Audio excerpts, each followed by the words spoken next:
All right, this is Dark Days Radio, episode number 77. I'm, of course, one of your hosts here, Mike, and tonight I'm joined by quite an array of great folks here, joining me, of course, on International Tabletop Day to record this episode. So first up, we, of course, have Chris. Chris, how's it going? Okay, it's been a busy few months, because I haven't been on the show for a while. Lots of stuff going on. What have we done? Lots of things. We'll talk about that in a bit. And, of course, joined by Chigg. How's it going, Chigg? Pretty good, Mike. How you doing? Oh, not bad, not bad. And then we got Matt. How's it going, Matt? It's going all right. All right, good. Don't oversell it, Matt. Let's talk a little bit what gaming we've been doing, because I really want to talk to Chris about Warhammer for some reason. He's not really playing Warhammer. It's just he's painting a lot of stuff. I'm painting a lot of stuff. Let's think. So last time I was on the show was, I can't remember. So in that time, what's gone on? I've seen some of the edits of what's going on for the Beast of War Kingdom Death Let's Play. So the next 5 kind of episodes of that. We are getting some really cool custom artwork done for that to represent all the characters that appear in that game. So they are going to town on the video for that. Let's think, wargaming-wise, Gene Stealer Cult painted that for Shadow War, because Shadow War sold out fucking everywhere in no time. Mm-hmm. So that's basically Necromunda, but using, if you're fighting in the hives of the Armageddon during the second War of Armageddon, I think? Third War of Armageddon, whichever. Yeah, and you're fighting in this confined area where it's factories and so forth, and you're basically playing kill teams. But of course, kill team using the current Warhammer 40k rules are shite, so they decided, hey, let's use Necromunda 2nd edition. So now the cool thing is we actually have rules for quite a few factions that never existed in Warhammer 2nd edition, because Necromunda 2nd edition is based on Warhammer 2nd edition, which is where I got started. So we actually have rules for Dark Eldar and all their weapons for 2nd ed. It also means Gene Stealer Cult that are updated using the new rules that they did and the new miniatures they did, but using the old rule system, which of course means we can use Gene Stealer Cult in Necromunda. Now, because I couldn't get a copy of the game, but I've got tons of scenery as it is, I went off on a little rooting around eBay and picked up a near pristine copy of Gorka Morka, which is based upon Necromunda, and is orcs basically doing Mad Max style fighting with vehicles and everything. And that's freaking awesome, because I had that game when it came out, and then over the intervening years lost everything. You part ways with stuff. And this time around, it's like, I'm going to do it properly, because, when you're 30-something and you're not going to game as much, you're going to put your time into getting the scenery and miniatures painted up and everything. And, pretty much everyone locally is excited to play some Gorka Morka. Excellent, excellent. Yeah, Gorka Morka is a phenomenal game that really didn't get as much care and attention as I felt it should have back in the day. So that's pretty cool that you picked up a copy and you're ready to dive right into it. Also, of course, I've been playing some Gangs of Camorra, which is the Dark Eldar jet bike Hellions gang fighting, which again it's a bit kind of X-Wingy like, but not quite so X-Wingy like. It's a bit more like Gorka Morka and some Wings of Glory or whatever, some old dog fighting game. And that's really good fun. So again, I'm going to backport the Dark Eldar Shadow War rules to create Hellions and jet bikes in Gorka Morka, because you're Dark Eldar, you're looking to do some slave raids. Where else are you going to turn up but on some backwater orc world and chase them down on your jet bikes. So that'll be good fun. Yeah, I think there actually were some fan rules for Dark Eldar as well that you can check out. I think so. And then, of course, I've actually done some roleplay because I've been trying to get my group ready to play some Geist. That's taking a bit more time. I might push them on that this weekend. But we played a one-shot of The Terrible Tale of James Magnus. But I rejigged it, so all the group were basically playing European ghost hunters from whatever part of Europe they wanted to do an accent from. And I restyled the mansion of James Magnus to be a bit more brutalist, kind of 80s kind of architecture, that kind of Miami Vice horrible, Miami Vice style kind of like mansion you think of, but, it's run down so it looks more like an asylum or prison internally. And we did that. And I tried my hardest to kill some of the characters off because it's a one-shot. But they survived, meaning I might do a follow-up where now they know the supernatural really, really does exist. They might try and do some more ghost hunting somewhere else in the US. Sweet. I like it. Cool. And Chigg, can you follow up that? Have you been doing any gaming or wargaming lately? I have not been doing any wargaming lately. However, my gaming group did wrap up our Torg Classic game. Yeah, just in time for for their Kickstarter to be delayed again for their new version. We have since begun a Rifts Savage World game, which combines one of the worst settings with one of the worst rule sets, but somehow, it is surprisingly better than the two individually. I don't know what's going on there, but I'm enjoying it. So hey, we have another game scheduled for this evening because it's International Tabletop Day. Ooh, cool. I like it. And Matt, how about yourself? What kind of gaming have you been doing? No tabletop gaming, sadly. It's mostly just video gaming, and that's just been, World of Warcraft and HOTS, Heroes of the Storm, and I got a Switch, but don't have any games for it yet. What? You got the Switch, but you didn't get any games? I don't have many games. Oh, okay. That's sorry, I misheard you. None. I kind of want to get a Nintendo Switch, and here's why. Because I could be playing Skyrim when that comes out for the Switch on the train. Just like going around the city, playing some Skyrim, fighting skeletons or whatever. Miss my stop. Have to travel around on the train some more. Keep playing Skyrim. It'll be great. I'm really excited about it. I'm honestly kind of surprised at how small it is. Like, it's thinner and smaller than the Wii U gamepad even, but the screen is bigger. Cool. And for myself, just been playing some D&D, nothing too fancy, and I think that's pretty much the extent of my tabletop gaming. I don't know, I've been working a whole lot, so, that kind of gets in the way, that sort of thing. But, we got some real cool stuff coming up here, which we should probably go and talk about in the news segment. But before we get to the news, just want to tell you guys, listeners out there, what we are going to be talking about today. Of course, we're going to be talking about the classic Wraith the Oblivion book, Love Beyond Death. We'll also be discussing the Demon Storyteller's Guide for Demon the Descent, and then Conquering Heroes for Beast the Primordial.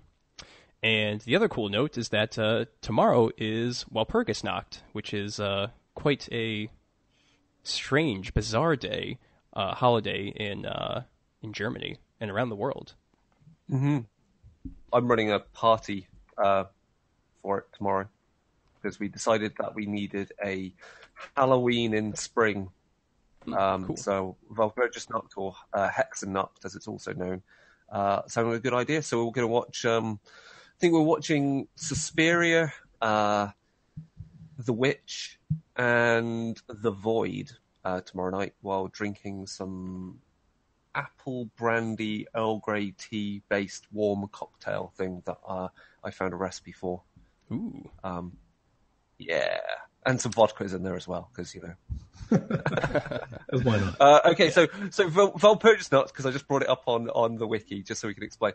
So it's a festival that's in most countries that celebrate it, mainly in Germany, and it's European in that way. So Czechoslovakia, I believe, Czech Republic, named after an English missionary called Saint Valpurga. This feast is held on the 1st of May, and she became associated with May Day, especially in Finnish and Swedish calendars.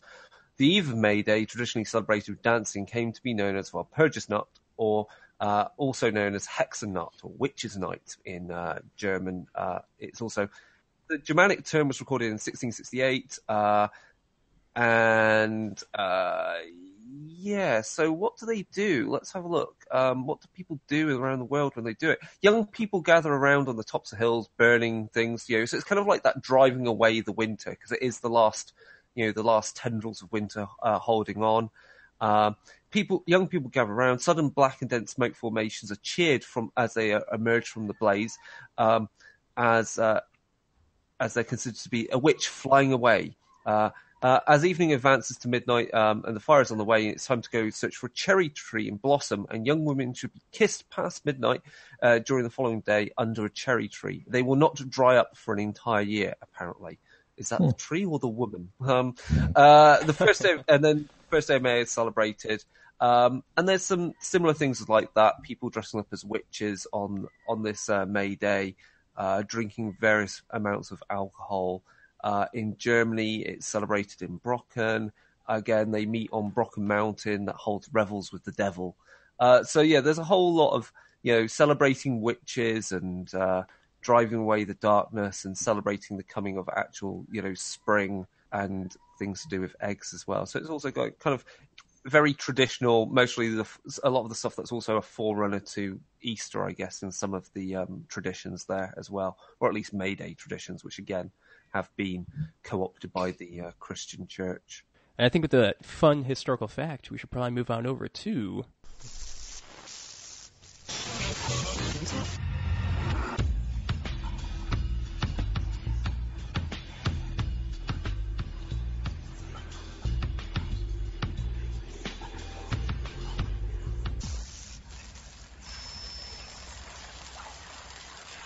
All right, so we have a lot of cool stuff that has happened and is coming up. So I guess we'll first start off here with White Wolf Publishing.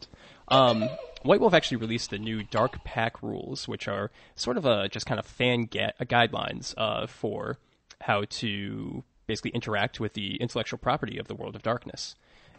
So they're actually very similar to the previous Dark Pack rules. In some ways, they're a bit less restrictive, but in other ways, they are more restrictive.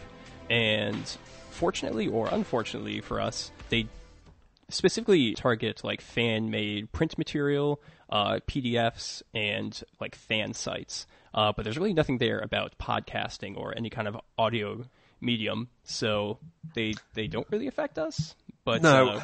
We'll probably just kind of try to stick to what they recommend and shouldn't have any problems. Because we don't reproduce material, that can easily be accessed. I think that's the main point, isn't it? It's material that's printed or some such that right. It limits how much you can reproduce from books, doesn't it? Or cite from books. It's very, very vague. So the previous Dark Pack rules said that you could only reproduce something like 300 words at a time and not more than 1,000 words in whatever you were making, like an article or on your website or something. So it was pretty restrictive and very specific. And now it's a bit more like, just don't like put books on the internet, that sort of thing. So that's one of the ways that's less restrictive, but it's also more restrictive because they're very, very particular about how you can collect money, or actually just you can't. There's no money collection, there's no getting donations or anything like that. And I mean, all four of us were pretty active on Shadow in Essence back in the day, that fan site message board. And you guys probably remember that they couldn't have ads on there under the old Dark Pack rules, so they had to rely on donations basically to, keep the servers running, that sort of thing. And under the new Dark Pack rules, that's no longer allowed, quite specifically. So that's kind of one of the unfortunate ways that it's, more restrictive. So you can't do ads and you can't do donations either? Yep. It's pretty much, from what I see, has to be all out of pocket. Yeah. That's interesting. I mean, that really, I mean, for podcasts, does that really affect podcasts? I mean, for us, we're not reproducing any material in any way. We're simply doing reviews and talking about products and interviewing people. So in no ways are we trying to profit off. We're not directly profiting off making game material available to anyone or in any way like that. Or, we're the only way we make any, with donations, if we do get donations and stuff, is because we review. And we don't review games other than World of Darkness games. We review other stuff, so we're kind of generic like that, right? Yeah, definitely. Well, I mean, the other thing is that we just don't ask for donations anymore. We actually got rid of the PayPal thing, so we're basically unaffected. It's no issue at all. I just kind of feel bad for certain fan sites that have large server bills, that sort of thing.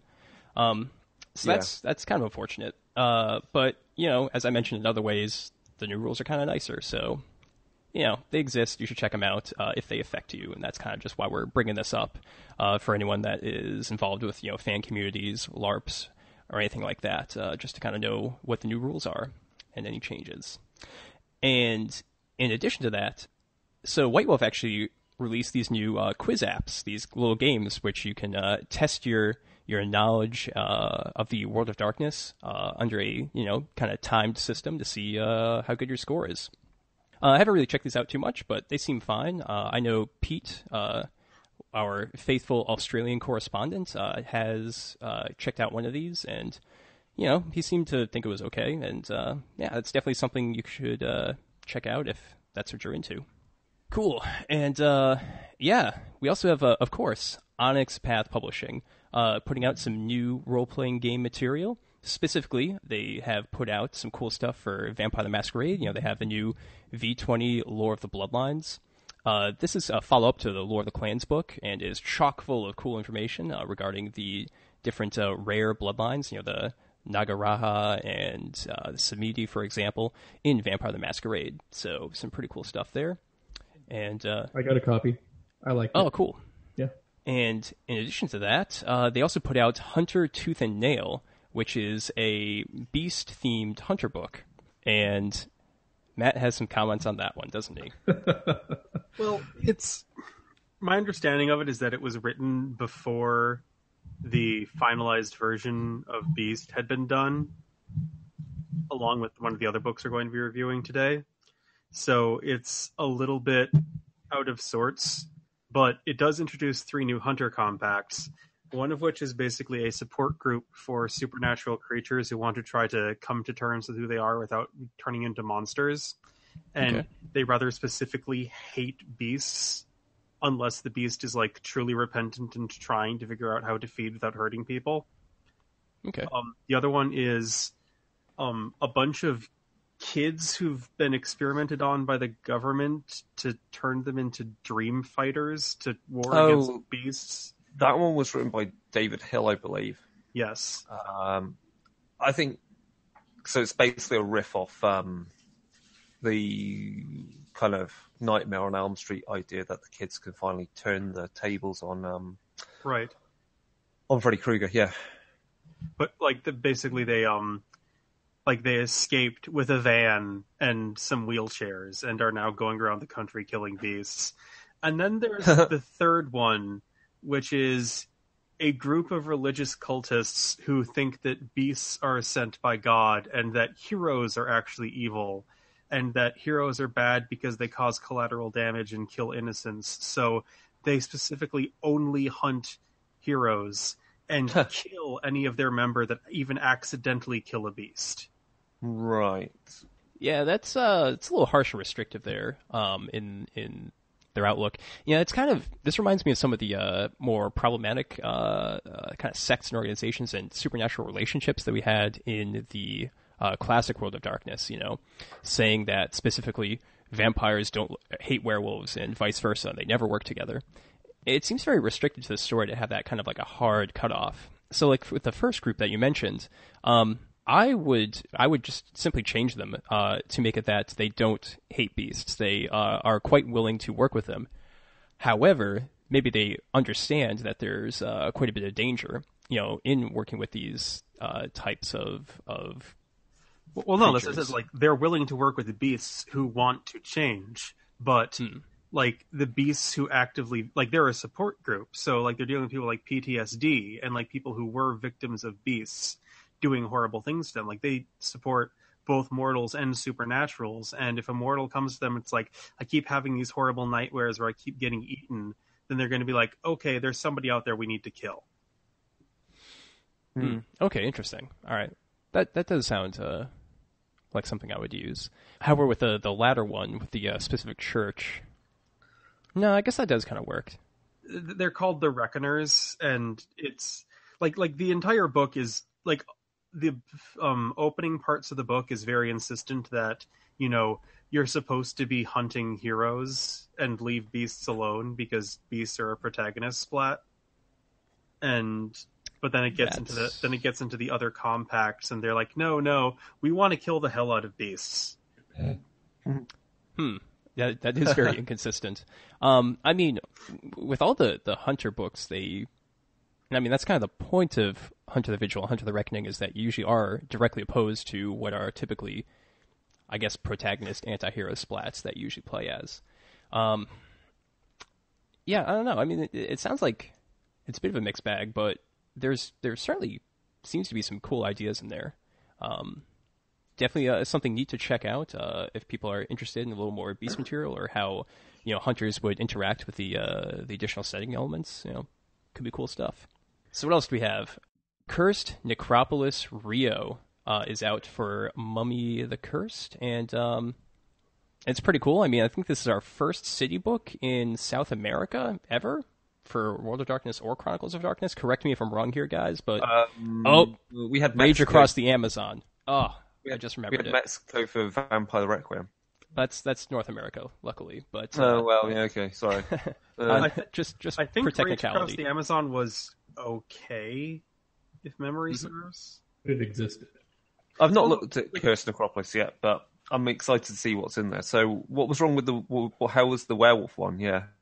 No, I think as far compared to the other Rage Across books, I think it was just fine.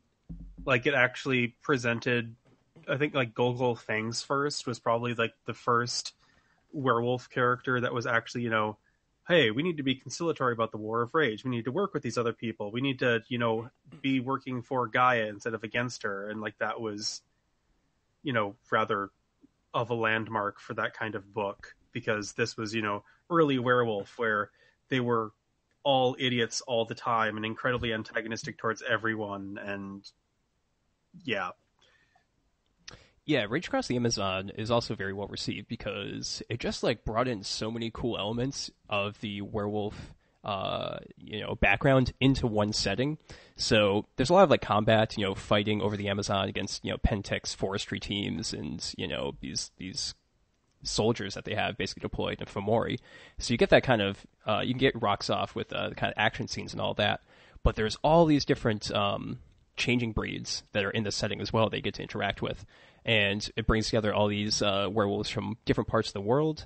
And I'm not sure if it's the best Rage Across book, but definitely a lot of people really hold it up to very high standards. And the concept of the book is basically that all of the seps around the world will send werewolves to the Amazon as kind of the Foreign Legion almost. This is an important war, so we need to send you guys there. And then Golgol Fangs First is a Geta Fenris who's currently in charge of the war in the Amazon, and he's not made peace with, but he's working with the Balam and the Mokle. And the Balam will basically leave heavily wounded but still alive Pentex soldiers in the Guru camps to be interrogated for information and stuff like that. I want to point out that it is also the debut of my favorite totem, Clashing Boom Boom, the stealth bomber totem. What? Clashing Boom Boom is actually one of the main Glasswalker totems now. Yeah, he's great. he's literally since you asked, he's basically a modern war spirit. Yeah, he takes the form of a stealth bomber, And if he's your totem, you can summon him for air support to come and literally bomb your enemies. It is a for real thing. Wow. And if what I've gathered from what's been leaked about the new werewolf stuff, he might be the new Glasswalker tribal totem. Nice. Because he's the totem of the Dies Ultimae, I believe. And they're apparently the camp that's in charge now. It's not the random interrupts. Oh, that'll be a change. I guess we'll find out. Yeah, it's not a change I'm fond of because that's also them changing their name to the Silicon Sentinels. Everybody likes alliteration. All right. Anyway, so Curse Necropolis Rio, good stuff. You should check it out if you want some more material for Mummy the Curse. Yeah, and then in addition to that, what else do we have? Oh, so for Scion, they Onyx Path released for April Fool's Day, Frost Giant Butt Warriors, which I have not checked out, but I think a lot of people were excited about it. It's like a 3-page Chuck Tingle book. Oh, okay. It's not a full novel. It's not a rules supplement. It's basically 3 pages out of a Chuck Tingle book. They're hilarious pages, but yeah. Matt, if you need more than 3 pages of Frost Giant Butt Warriors, then you're doing something wrong. It is full enough, I assure you. Nice, I like it. And then finally, they have their Kickstarter for The Prince's Gambit, which is a Vampire the Masquerade social card game. Wildly successful on Kickstarter. I think it just ended, or it's going to end in the next couple of days. But yeah, it seems like a lot of people were pretty excited about that. So there you go. Did any of us back that? Nope. Okay. And yeah, also, Chris and I are going to be at World of Darkness Berlin for the cool convention that's going to be going on there in, like 10 days or something, 11 days. Yeah, it starts on the 11th and ends on the 14th. I think they extended the start date to like Tuesday because they're doing a number of early runs of particular LARP events. So I think like End of Line they added a few more. Something like that. I can't quite remember what. I need to look at it. Yes, so on the Friday morning at 11 a.m. for the best part of an hour, we are doing our building Chronicles for your Worlds of Darkness. So we've got a good 40 minutes talking about how to essentially use Chronicles of Darkness to power your World of Darkness games, because at least for the main, for most of the games there are the translation guides, which true, that those may be only relevant actually for first edition Chronicles of Darkness. But the point stands that you can easily replicate and run World of Darkness settings using Chronicles of Darkness. So some people already do that. Some people do that and are very happy doing that. They also do that because they can start bringing in other things which are quite interesting to World of Darkness to kind of, reinvigorate your setting or add some extra nuance to it or add in entire new factions. So like for Werewolf, you could possibly say you want to use the Harmony rules from Werewolf the Forsaken, use those in Werewolf the Apocalypse. For Vampire, you could add in the Covenants and add in far more political factions, so you don't have just the Sabbat, the Camarilla, and the Anarchs. Just stuff like that, and I think that's the whole point. Really, we're just showing that you can, if you are running a tabletop game, you can make it your own, and you are not limited by what White Wolf says this is Vampire the Masquerade. It is your game, and you can do what you want. Yeah, it should be a really good talk, I think. Given that everything else is classic, is One World of Darkness talks there, so we will be the kind of the odd one out there with that talk. The lone rebels. Yeah, but we were asked specifically to come on to talk about Chronicles of Darkness at that event, and I think with what we're doing, it makes it have added value for everyone, whether they're fans of one game or the other, or fans of both game settings. So that's the good thing about it. We got slides. The slides will be available, once we're done. They'll be online. And then on Saturday at 3:30? Yep. Yeah, we're doing a live podcast. So I think we're going to try and do some other slots of a live podcast as well. But that's our true official slot. I think the idea for that one, Mike, is given that's the day after the main LARP event, which is the Enlightenment in Blood. I think it's going to be a bit more of a decompression talk about what the LARP event, the things that have been said at the keynotes. And ideally, we'll get a few guests on. Like I suggested, like it'd be good to get like Justin Achille to talk to, because given he's worked on like both classic World of Darkness and Chronicles of Darkness, he's worked on both properties, so it's good to have him there. I think Matt Dawkins is good just because he's good at podcasts and he writes now for he's done a lot of writing for V20. So and he'll also have played in End of Line the night on the Friday night, I think on the Thursday night or whenever. Mm-hmm. Yep. And whoever else is interested in that. So I think I've suggested if we can do an earlier slot and try and get hold of someone like Martin and Rich Thomas to talk to, because it'll be good to talk about where White Wolf is going on top of what they've said at the keynote. And I'm sure Rich Thomas has got a lot to say about Onyx Path, given we've got Deviant coming up, we've got second edition, we've got Geist second edition, we've got all these. Yeah, definitely. Super excited about it, and it's going to be a great time and some cool new material for the podcast. And we will be participating in the Enlightenment in Blood LARP event. So I'm not going to say what we're playing. Well, we might. We've got to keep that close to our chest, because I'm just a schmo, dude. I don't know what you're talking about. I'm just a business guy, wheeler dealer. Yep. And with that, let's move on over to our first segment, discussing Love Beyond Death. Classic World of Darkness. So Chigg, Love Beyond Death. Classic Wraith book from 1994. Developed by Jennifer Hartshorn and written by at least some sections by Seder Phil Brucato. There's also two other authors, which I don't remember off the top of my head. By Harry Heckel, Phil Brucato, and Jennifer Hartshorn.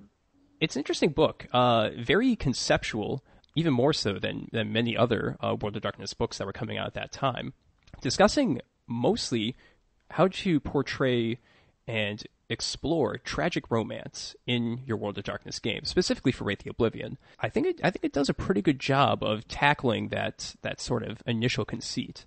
Absolutely. The one thing that I felt was missing was actual Wraith on Wraith romance. But we'll get to that here in a little bit when we get into our review, I guess. Yeah, certainly. So just to discuss the structure a little bit and kind of tell people what to expect when picking up this book or opening the PDF. Love Beyond Death is structured with, a kind of a core essay, basically, for the first chapter, which discusses really just the concepts and different role-playing and storytelling techniques to explore, romance, love stories in your game.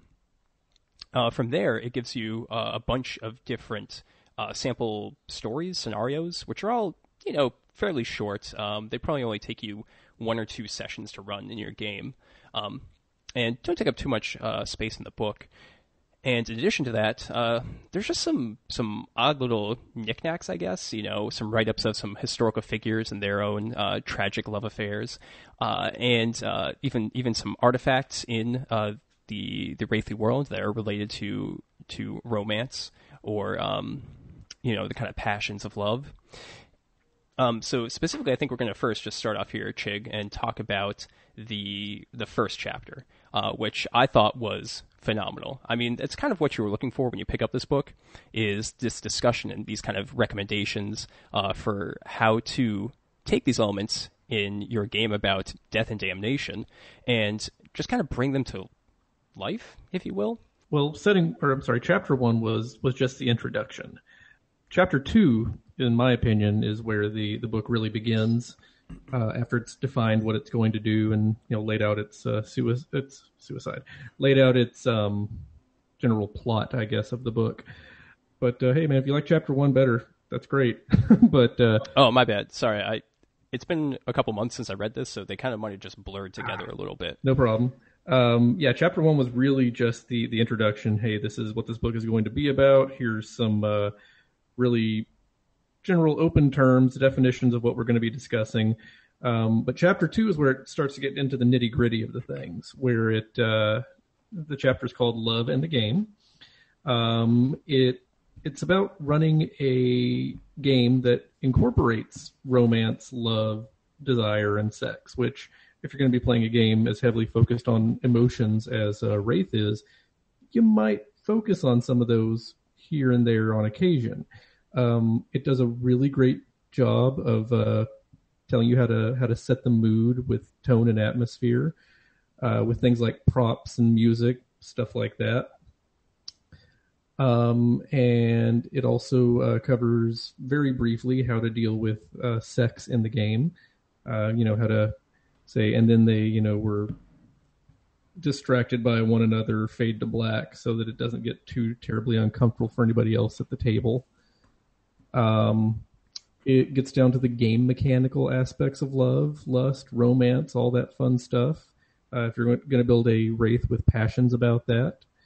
Like I said, in my opinion, it is the strongest chapter in the book, and it's useful for Chronicles of all types, not just Wraith, that might want to include romance or seduction or anything like that. Yeah, absolutely, Chigg. So one of the interesting things that they do in here is they break up the sort of relationships into specific kind of groupings and recommendations. So you might there's a discussion in here about using NPC and PCs as a kind of a loving relationship, or some sort of a forlorn situation where one perhaps is alive, the other is dead now. And also gives you some recommendations and discussion for, what if it's two player characters that are actually in this relationship? How is that going to work out? And specifically tells you, certain boundaries that you need to discuss and come up with beforehand, so that, everything works out at the table, so and everyone's comfortable and content with the game. But it also has some good suggestions for not overwhelming the game with these elements of romance, because the point of this and these specific passions is to accentuate the condition of a Wraith, and to explore the issues that come about from love while in the Shadowlands. And the book is pretty clear about not turning everything into a soap opera, basically. I think kind of the element that I took away is that if you're going to have one of these relationships, just have one. That's it. Don't have two, don't have three, don't overwhelm the game with them. Because it makes it feel just a lot more unique and interesting for the other players, while not overwhelming the game. And that was another good point that was brought up in this section, was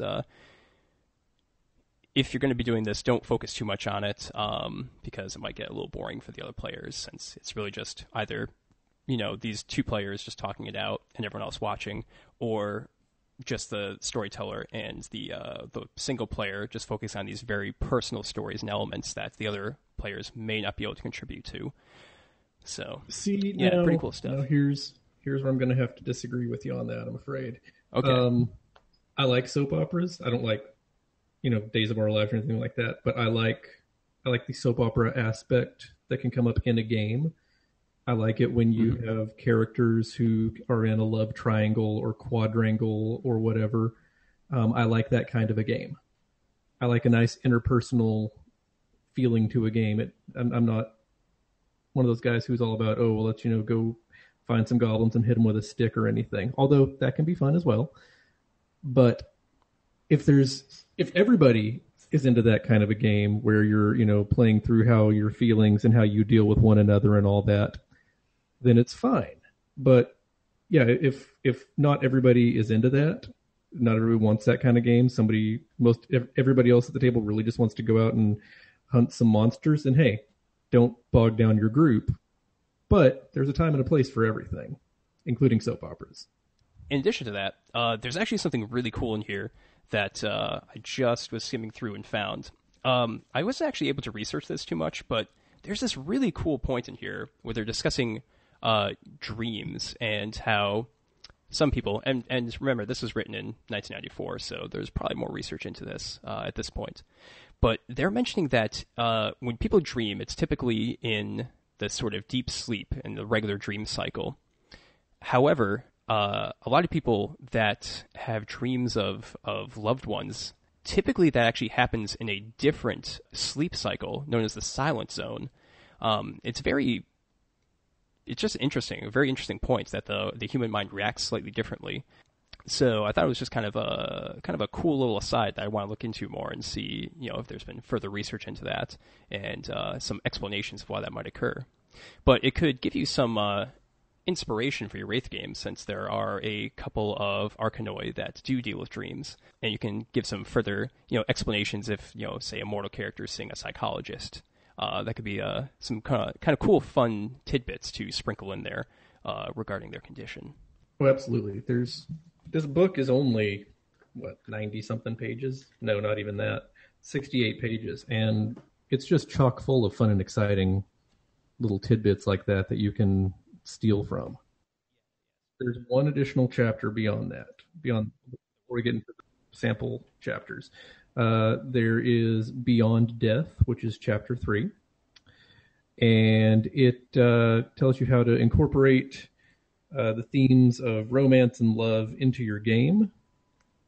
And I like this chapter because in addition to just covering, having a girlfriend and romance and all that fun stuff, it covered other types of love that, while are often present in role-playing games, you don't often think about in general as a love. There's epic romance, of course, and then there's unrequited love and all those things. But then it also touches on familial love and love of friends and things like that, which you don't generally think of when you think of love in my game, but is often present in more games than you would think.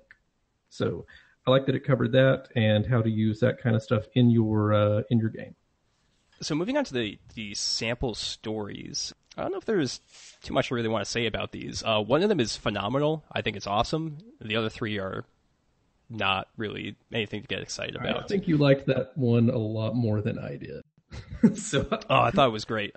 Okay, let's just talk about the one good one. Okay. And let's talk about the other three. The one that I thought was the worst, but we'll talk about the one really good one first. Okay. I also think there was one that was definitely the worst, but okay, so the good one. Object of Affection. Yes, so this is great. Basically, the story conceit is that during the Civil War, there was a man who died. And there were two people that loved him. There was his wife, whom he did not have a very good relationship with, and also a black woman who he did have a good relationship with. And they all died. They all became wraiths. However, the man was soul forged into a lantern, which then came under the control of his wife. And basically, these two women are now competing for the memory of his love, the memory of his affection, which is this artifact, this object. And I think it's just great because it's a very nice Wraith-specific story to explore these elements through these NPCs. And compared to the other three, I think this is all relative why I like it so much. The other three stories are not very Wraith-specific. They're actually just kind of like these really generalized ghost stories a little bit with some vague love elements thrown in. But this one, it really makes sense that certain characters are part of the hierarchy, others are renegades, and how they're interacting just seems like it would be a fun scenario just for like a session or two. Yeah, it is probably the best one in the book, but I mean, that's kind of damning with faint praise because the other three are just not that good at all. So, Chigg, do you just want to quickly go over the other three? Sure. Just to let people know what they're about. Sure. The first one is called The Price of Love, and it is about a secretary who became so obsessed with her boss that she starved herself to death and is now haunting him. That's it. That's the story. Yep. That's it. It's like I said, it's not very good. They threw some ghost hunters in there just to give you some sort of an antagonist. Basically, to give you something to do. Yeah. There is then of course is Object of Affection, which for some reason Mike really just likes the best. Oh, it's great. It's great. It's not bad. I'm not saying it's bad. I'm just saying it's not that great. There's Forever Yours, which is probably the longest in the book. Yeah, it is. But because it has all that exposition. But yeah, there. there's really nothing going on there. I mean, it's well, I mean it's got a mad scientist who makes a way to cross over the shroud or like interact with it from the mortal world. So that's supposed to be the big problem, the big conflict. But the whole love story, the affection, is just kind of a backstory. Yeah. It's just, his old boyfriend passed away and he wants to be able to talk to him, so he creates this device. It's not central to the story at all, and the story's pretty avoidable. I mean, there's just an Arkanoid that destroys electronic devices, so Yep. Wraith just walks in, uses that, story over. I mean... Yeah, it's just kind of there. I don't know if this was written before that Arkanoid was thought out, because it's a very early book and such, but yeah. And then finally, there is my least favorite, Forever Yours, which is the story of a very, very old, very, very powerful Wraith who has Wraith dementia and thinks that one of the PCs is his long-dead love.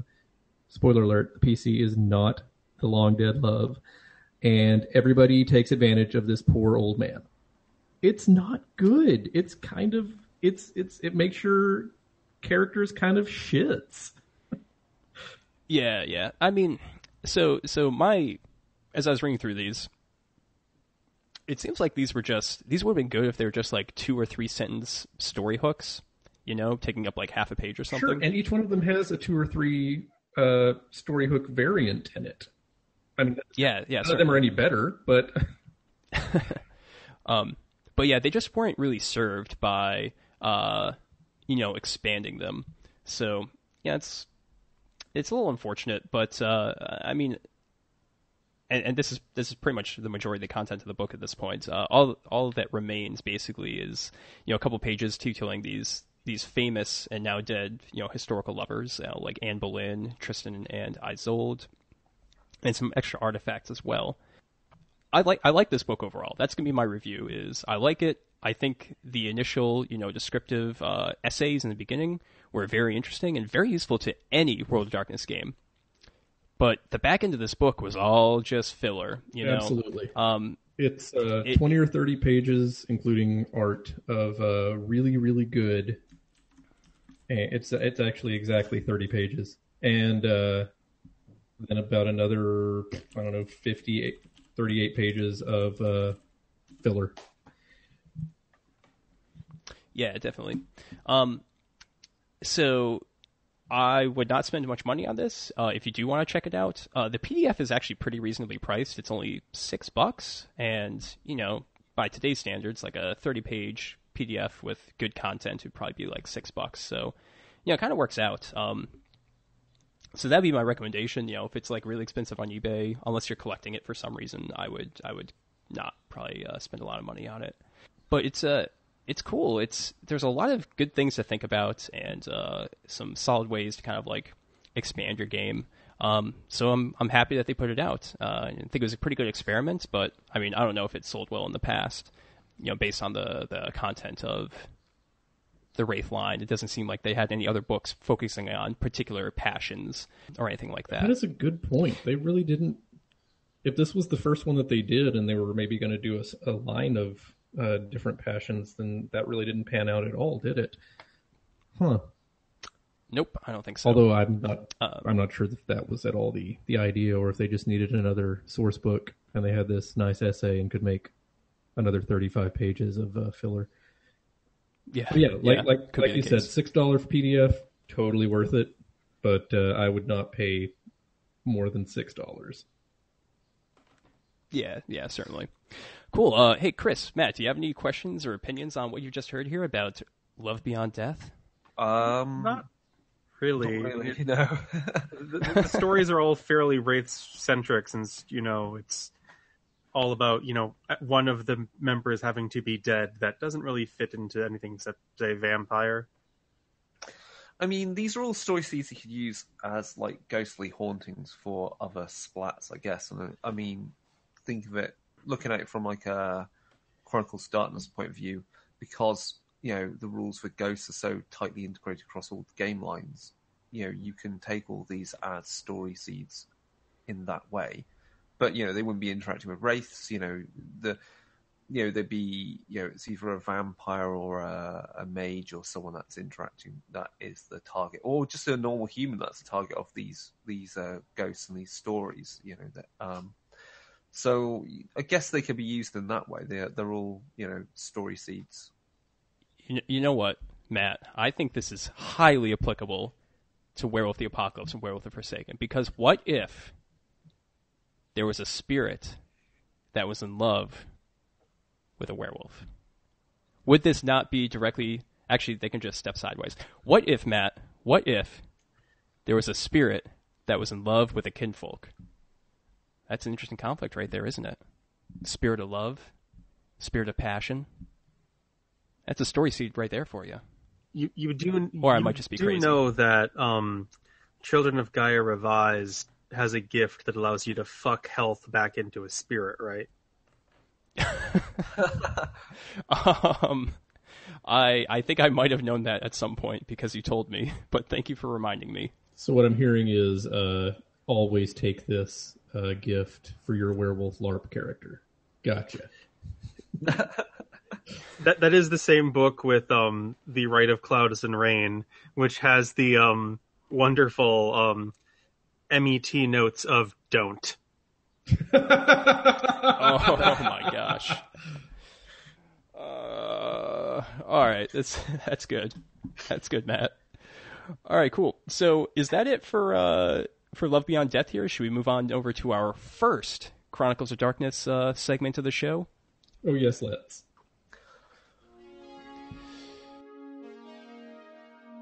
Chronicles of Darkness. So it's the Demon of the Descent Storyteller's Guide. So Demon of the Descent is an interesting game. I'm still kind of developing an idea of what I might run for it at some point. I think I might get more ideas when I'm in Berlin, and also because one of the Dark Era's settings for Chronicles of Darkness is for demons set during the Cold War of Berlin. So, I'm going to immerse myself in Berlin in that sense to get some ideas of how I can run demon or all the types of stories I want to run. Now, as a storyteller's guide, it's useful because obviously it goes into more detail on certain aspects of demon, the antagonists, and also gives you some good story hooks. I'm going to start actually kind of from the back. So Chapter 5 is just, alternate setting games for Demon of the Descent. You can run it more cyberpunk style now. I'm not going to go into that because, that's really... That's not really extra content that explains how Demon as a game as its main presentation should be run. Those are alternative things. What I did find interesting was Chapter 4, which is the urban legends. So there's a lot of story hooks and things that you can use in your games and extra mechanics that you can pull in. But also, in that section, and I think this is why it shows that Demon is great for, along with, things like Geist. I would say Geist, Demon, and Mage are like as well as Mortal games and Hunter, are so crossover friendly. So Demon is crossover friendly with Mage because both factions interact with reality in a particular way. Mages are kind of like hackers, whereas Demons, they know the root code and they know all the backdoors, so they can exploit those. And of course, Demons have powers that are called exploits. So one of the things that pops out when you look at the in Chapter 4, where it talks about demons interacting with mages, it talks about how they might interact with pentacle mages or Seers of the Throne. And the thing that really jumps out is the following. It isn't clear whether the God Machine contracts Seers of the Thrones to work with it, or whether there is some alliance between the God Machine and the Exarchs. So the Seers of the Throne can sometimes be involved with God Machine plots to develop infrastructure. That immediately, is really cool.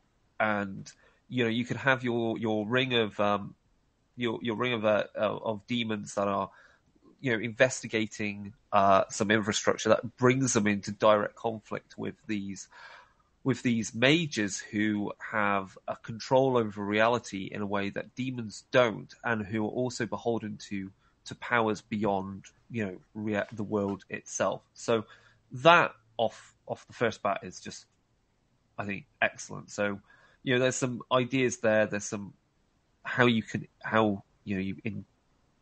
get mage to work with demon and the type of things you should expect if you're not familiar with mage. Obviously, there's I don't think demons are quite so happy with dealing with the Scelesti, because that involves involving the abyss, and that's where things can go a little bit crazy. If we talk about werewolf, though, again, the thing that jumps out is how demons interact, and thus how the God Machine interacts with the Idigum. So the Idigum are, these creatures before time, proto-spirits that were banished to the moon and have returned since the moon missions in the 1960s and so forth. And they are spirits that are amorphous and can take on whatever forms. And they are, as this chapter explains, they are terrifying to demons. I would imagine they're terrifying to angels because they do not conform to the God Machine's rules, and they are quite happy to reshape the world and destroy the occult infrastructure and occult matrices that the God Machine is creating through its agents in the world. So again, there's really cool story threads that can come from that, with both how demons might want to interact with spirits and the Idigum, or obviously how werewolves may see demons as a type of ally against this entity, that these entities, the Idigum, which are beyond both the knowledge of the God Machine and terrify werewolves and demons equally. Of course, there's a discussion about the Prometheans and how they are, have a difficult relationship with demons. I think that's because obviously Prometheans are trying to become human.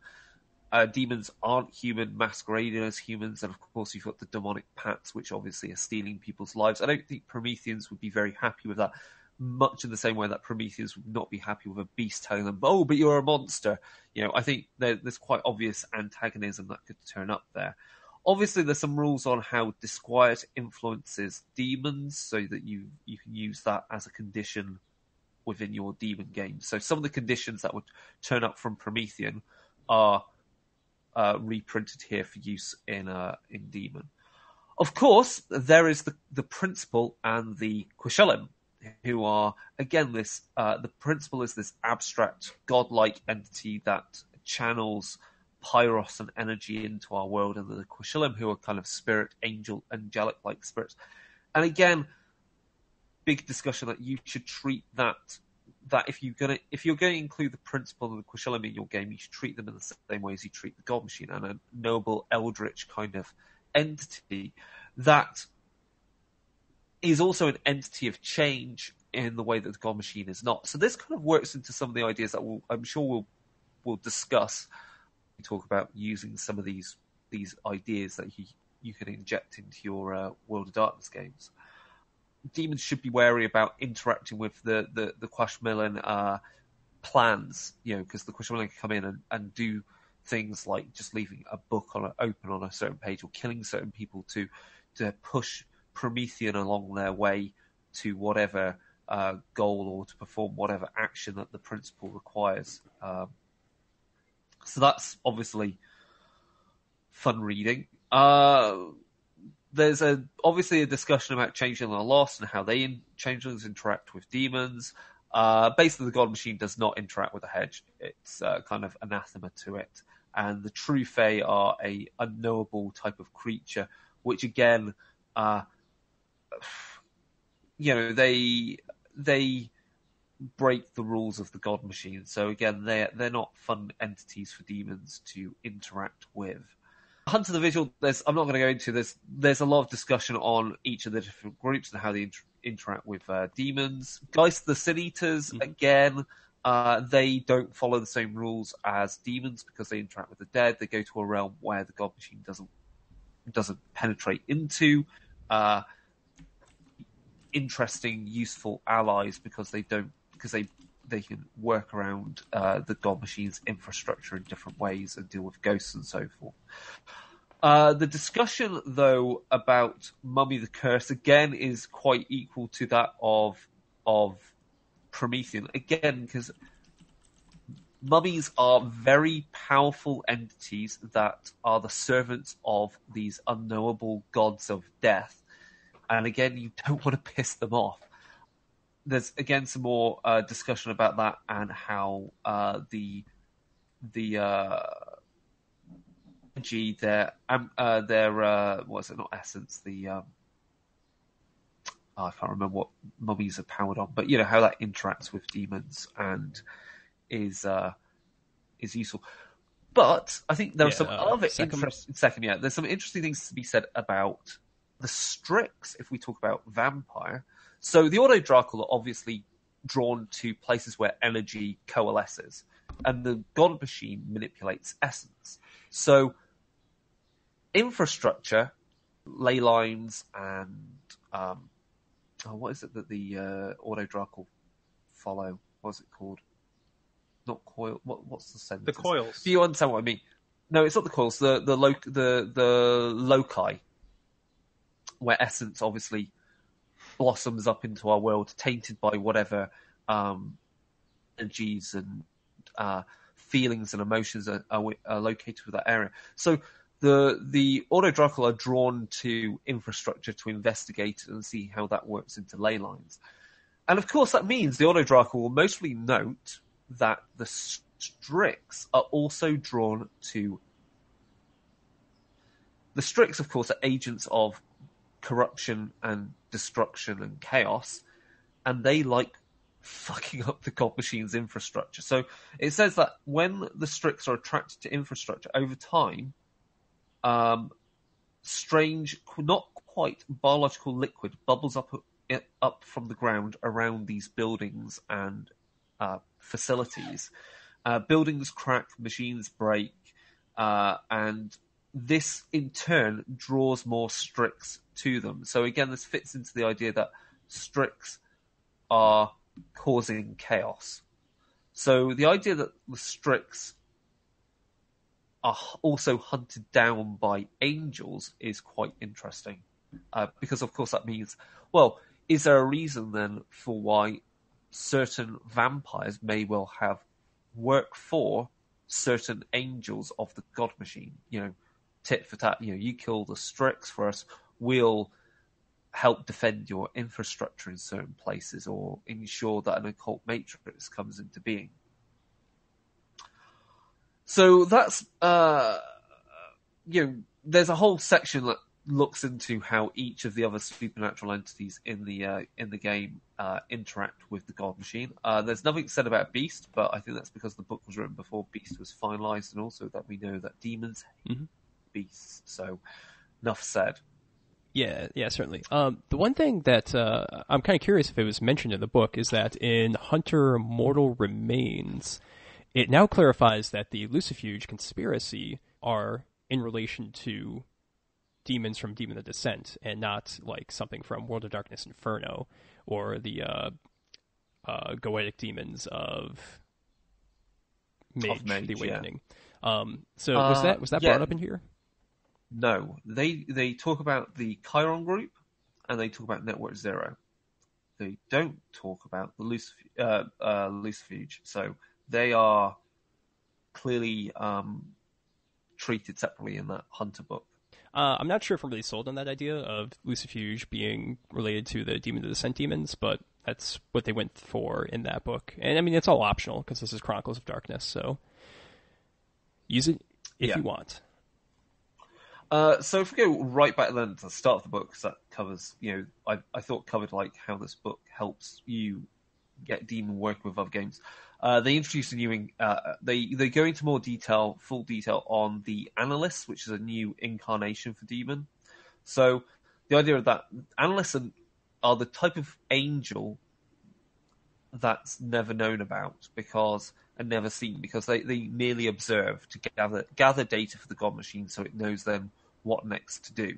So normally people think that demons think that Analysts are just messengers or a psychopomp, but they're not. They're a different type of angel. That does then also mean that there are demons that are on the Analysts incarnation, but also may not even know that they're Analysts themselves. They may well identify themselves with a different group.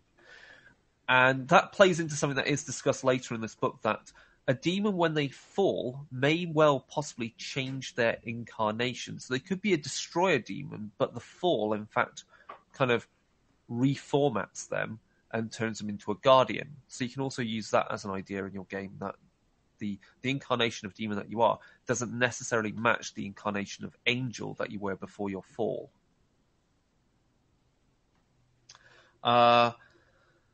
So Analysts, as I say, they mainly they're about observation, and they don't favour any particular class of embeds, but they do show a greater ability to use exploits, and they don't have to follow the normal prerequisites for exploits. So they know how to gather those powers more easily.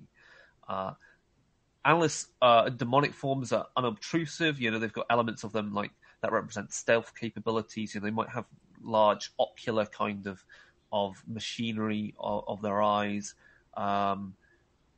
wings and things that allow them to move and view things without being spotted. That's a kind of an interesting extra incarnation that's been added in. So moving on then, Chapter 1 mainly covers, essentially, it's a primer on how players should play Demon and seek out their particular form of hell. So for each particular type of whether they're not whether they're an incarnation, but how they treat their interaction with the God Machine, whether they're like Inquisitors or whether they're Inquisitors, Integrators, or or Saboteurs. It gives a few ideas of how they pursue their own hell on Earth, and whether that's they're trying to create a life for themselves on Earth and be not seen and not noted by the agents of the God Machine. Perhaps they want to gather power and bring it around them so they can leverage it against the God Machine, or maybe it's they want to how they want to reintegrate with the God Machine and thus about it to the point that they can reintegrate with the God Machine yet still retain their own semblance of identity which they gained through the fall. So really you've just got different ways of how you, as they present it, they go, what is your personal mission of your descent into your personal hell?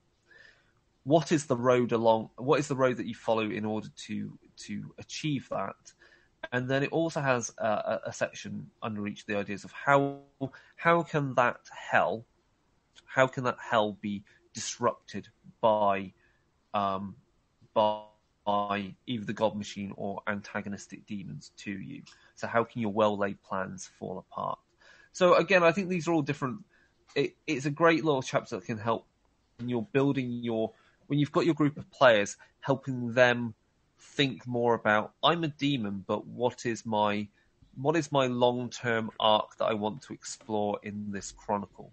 Because often that's the hardest thing. It's like, yeah, you've got a great idea for a character, but you think you've got a great idea for a character in terms of they have this cover, they have these powers, but what does the descent mean to them, and what is that goal that you're trying to work towards? Obviously, these things can shift over the course of play, but by having these, at least you can have players focused on how they're then going to interact with the stories that you present them, because obviously then they have ideas of what assets they want to acquire, what people they want to meet, and if they really want to, what infrastructure they want to attempt to destroy or capture.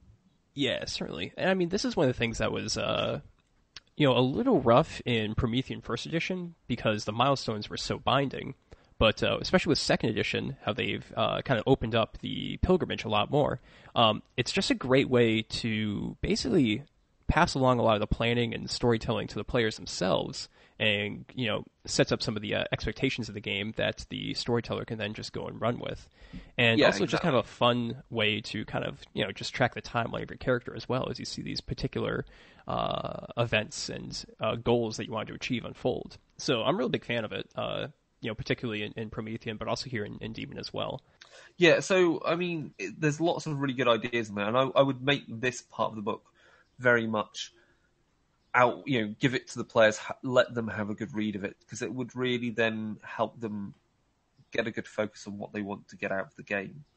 Now, a good section in Chapter 1, which is, I think, it was always kind of a tricky one, is the cipher, and what it is, and what those revelations are as a demon, fits into their cipher, the keys that unlock it.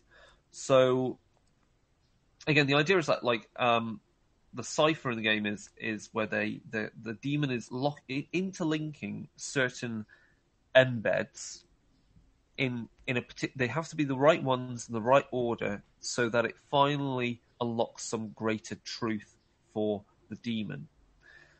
So again, there's a large discussion about how the storyteller should work towards building the cipher, which embeds you should use together. And the thing when you have embeds, when they interlock, they unlock further powers. And the idea is that you should be careful that the powers you unlock should not make embeds redundant. Okay? So again, there's a discussion both in terms of the philosophy and the game, the world context of what these a cipher is, and as you fit the embeds together, but also mechanically in the game, you should make what they're gaining worthwhile without making things redundant, or you just present them a version of a power that's only slightly better. So there's a huge discussion in designing this. And I have to say, through reading it, I feel more confident in running Demon. And again, the final secret should not be something you have to feel as a storyteller you have to come up with on your own. Again, you should work with your players to come up with what that final secret is, so that then you can play a appropriately dramatic story where either they do achieve this final secret, they do unlock it, or of course they fail, and the story that you tell has certain dramatic consequences with regard to that failure of getting that final secret. Of course, you should also employ some clues on how they get to that secret, and any kind of clues as they attempt to test which embeds lock together.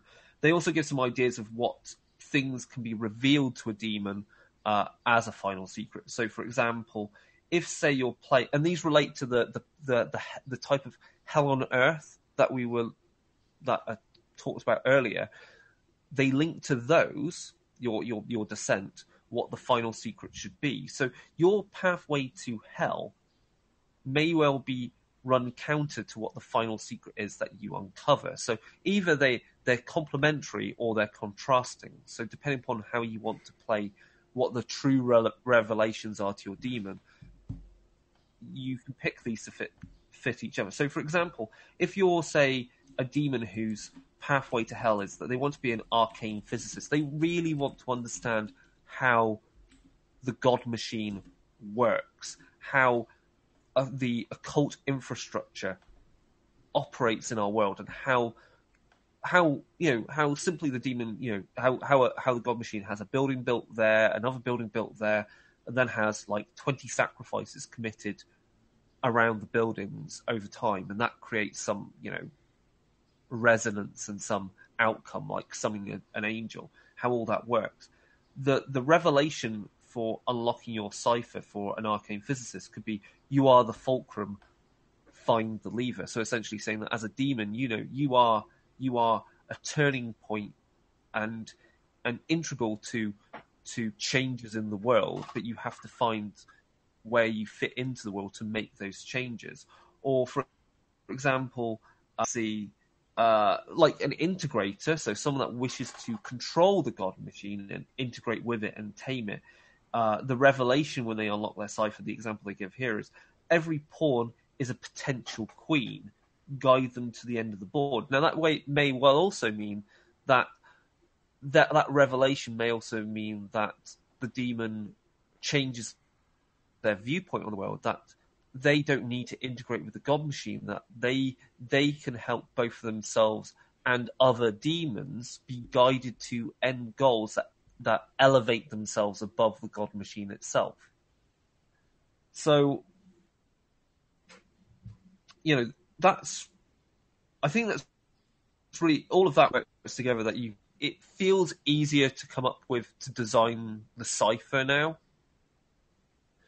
The other thing is that there are only 3 interlocks in the game. There's an interlock between your first and second embeds, the second and third, and the third and fourth. But it does suggest that you can add new interlocks into the cipher. So you could add in a 4th interlock between the 4th and 1st embed. And it's just ideas that you could add further truths that a demon could unlock. And there is a discussion that because there is a 5th incarnation, also this gets into the idea that there is power in numbers. Maybe the cipher could have a 5th embed forced into it. Now, of course, the idea that you could do that is considered highly dangerous and could result in your demon completely burning all their covers and such like. So again, there's some ideas on how you can both use the cipher in your game as it is, and obviously the examples that make it easier to build that. But also there are ideas that you can say have even a demon look at what they've built for their cipher so far and seek out ways that they could possibly reformat parts of their cipher and use a different embed in there. That could also mean that leads them to a different fundamental truth. And I like that. I like this idea that, much like, that the demons are looking for ways to add to themselves, got that growing kind of self-determination that they never had when they were an angel. Yeah, I mean, just like the discussion in this book of how to kind of just modify, change the mechanics around to enhance your story, I think is really great. It's just really cool. And, as you probably noticed, especially on this episode, I'm a big fan of, having kind of like a tight story mechanics to kind of like, push the game forward in a particular way. So this is all a pretty cool discussion to me. And they do give about 1, 2, 3, 4 good examples of a cipher, and it gives you the interlocks as well. So there are 4 good examples there on how to lock them together, what the dice pool would be for the interlocks, what the power is that you would get from it, what the dramatic failure. So you've got enough. Again, it's examples. The game becomes a lot easier, and it's just a case of page count in the core book that unfortunately this stuff couldn't be included because it makes life so much easier. And yeah, I think, Mike, when we're there in Berlin, I think I'll read beforehand the Dark Eras one, and I'll just, when we've got a few minutes, I'm going to brainstorm with you some ideas for Demon. Right. Cool. Chapter 2. This is really cool. So this is Children of the Killer God. So this is about angels. So this again is more information on how to use angels, how they work, how they interact with the world, possibly even how you might want to play as one, which is interesting. The reason I say how you want to play as one, because it gives you ideas on how angels have certain protocols, certain things that they do, certain ways that they think, certain things that they will observe. So it gives you guidelines on how they should be played, which are useful, obviously, as ST, so you can present angels as distinctly different between, say, a destroyer, a guardian, a psychopomp, a messenger, an analyst, and so forth. And obviously there's more rules on how to design angels, what the relationship with their rank and noumena and bands and so forth is. And again, more examples of those. But then you get other things which the God Machine sends out, such as exiles. So exiles are angels that do not have a purpose. They have been somehow let loose on the world and forgotten about by the God Machine, but they have not fallen. That's clearly a different thing altogether. Yeah, certainly. So they think they're still working for the God Machine, but they have not fallen, therefore are not demons and are not driven in the same manner. They don't have a mission. Yeah. So for an angel but they're still working for the God Machine. Yes, they have to find certain ways that they can do things to the God Machine that allows them to gather essence to continue their existence. And those things are called parameters. So there are certain things that an exiled angel does which fulfills these parameters. So again, there's a discussion of what that means. And of course, an angel has a very different experience of the world because it doesn't have a mission, because it hasn't fallen, because it's not constructing something that is a simulacrum of a human being, and it's not stealing people's lives through demonic pacts to create covers. It has a very, very weird way of how it works in the world. And of course, as a demon, for you to discover exiles, exiled angels both could present exciting opportunities for you to obviously screw with the God Machine, but also very, very dangerous enemies because they don't have set missions. So they have all the power of an angel, yet they can clearly have full free reign on how they operate in the world. Yeah. So that's again, there's a discussion of how those are. And as an exile, there's the other thing with the exiles is that they can become what are known as slivers. Which, if I can find the discussion on slivers briefly, where are we? As slivers. Sorry, I'm trying to find the discussion on slivers. Which is to do with how angels. I think it has. If an exile ignores their parameters for too long and they begin to degenerate, they turn into what's known as a sliver, and that's how some exiles actually come into existence. This is an agonizing process, it describes, that begins without prior warning and is preceded by 48 hours of sharp, desperate need to seek out targets. Should the exile fail to undertake the simple project related to their parameters, they will twist, snap, and break into an unrecognizable monstrosity. So they're not a demon, they're not an angel, they're something else with that power now let loose on the world. That, sounds dangerous. I would assume that angels would not be happy with this sort of an entity existing, because that could definitely draw attention to things that the God Machine does not want attention drawn to. Of course, because obviously these angels and possibly even slivers will be drawn to essence, and they'll be drawn to infrastructure, and they're just going to obviously be a big, flag for demons to follow to find, quite secretive infrastructure. Of course, with the problem with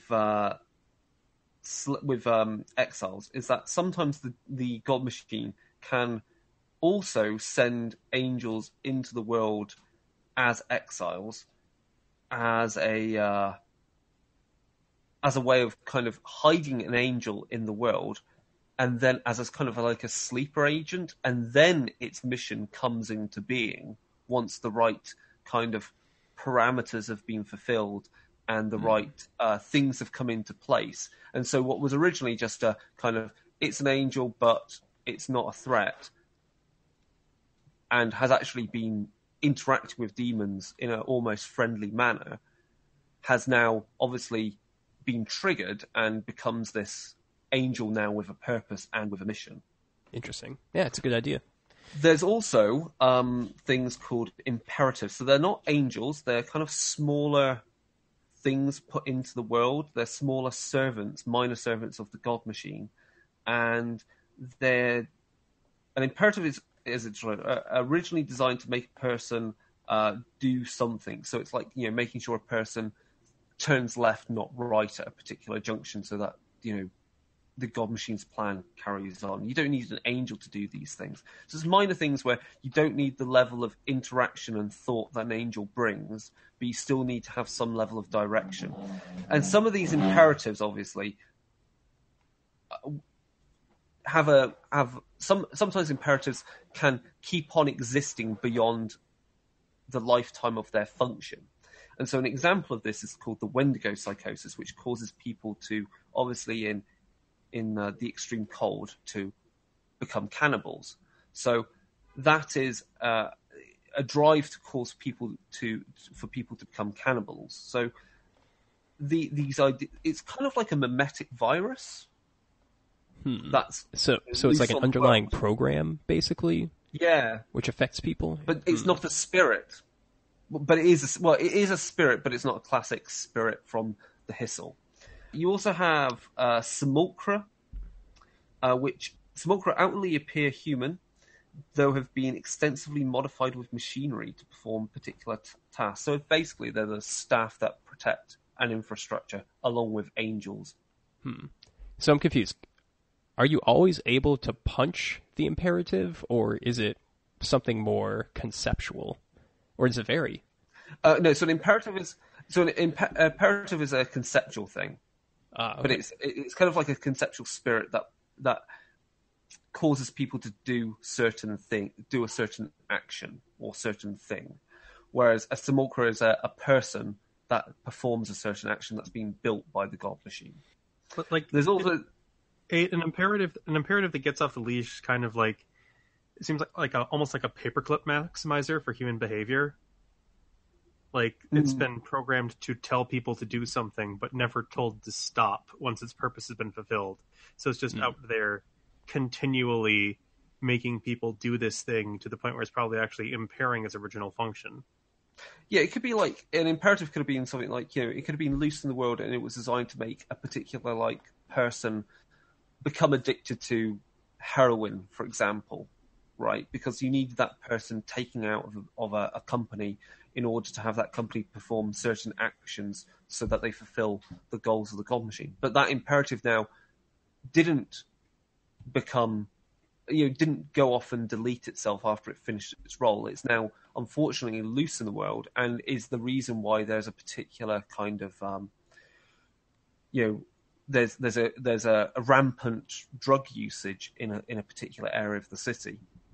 Other stuff that can grow around infrastructure is cryptoflora. So this is wildlife that obviously is exposed to ether.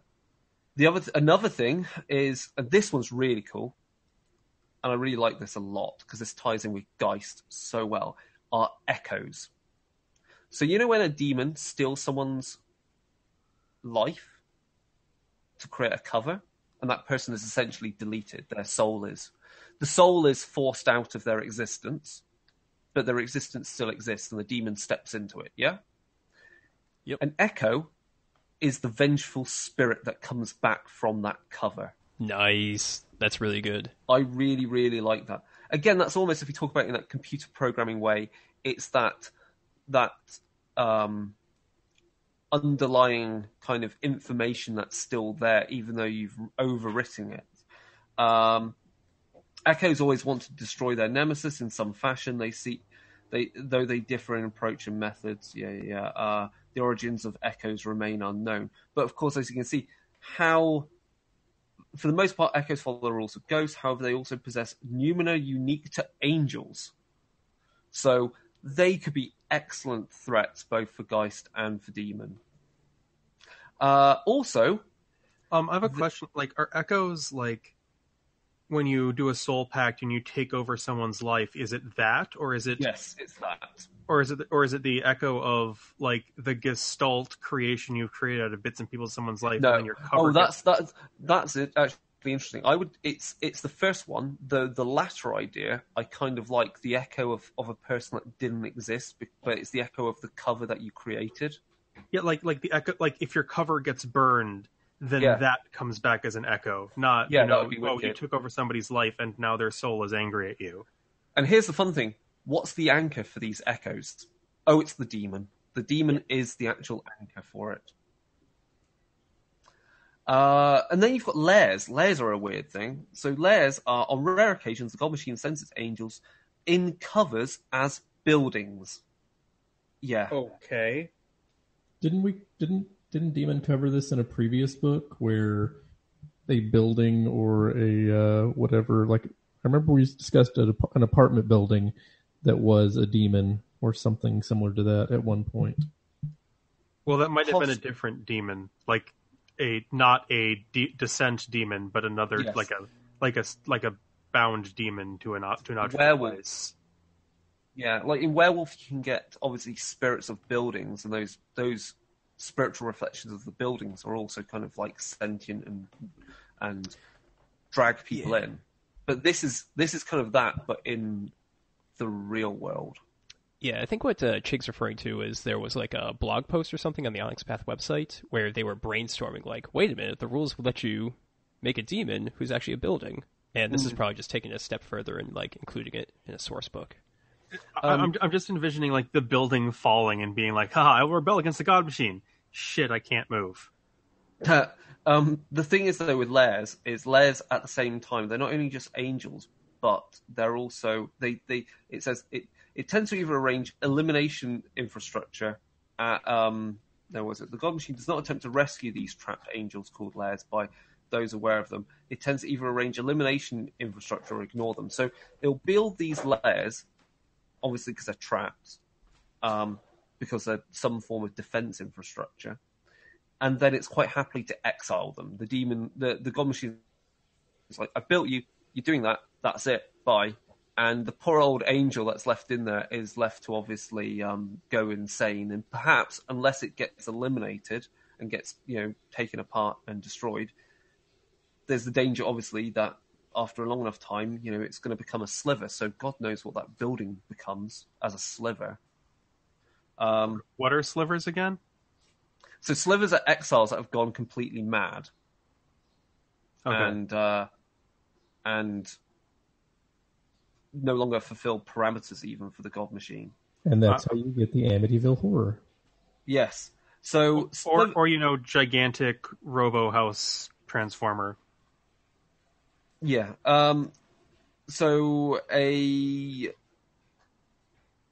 Slivers basically create ongoing errors in reality that afflict demons and angels alike. Radios malfunction in their presence, electronics refuse to operate, machines obviously break down or don't perform what they do. Slivers offer a diversion for spy drama, or they're just errors in the God Machine's plans. So the God Machine has to be careful when it makes lairs, because again, once the lair has kind of acted as that honeypot for long enough, it needs to get rid of it before it obviously goes haywire and starts mucking up the infrastructure and occult complexes around it. The rest of that chapter 2 obviously contains a ton more noumena that you can use for your angels, which is fine because more powers are useful to use. They also introduce some new powers called incepts. So incepts are the root access codes of reality granted to angels. These gifts allow for awe-inspiring displays of power. They alter an angel's relationship to noumena influences and the universe. To creatures with the power to see beyond normal reality, incepts ripple the fabric of creation in a noticeable way, creating etheric resonance, and they also trigger etheric resonance automatically triggers if they're within the demon's primum range. So is such a huge amount of power that's brought into reality that it, not only is shaping reality, it's also causing demons to be powered up and resonate with that ether. Yeah,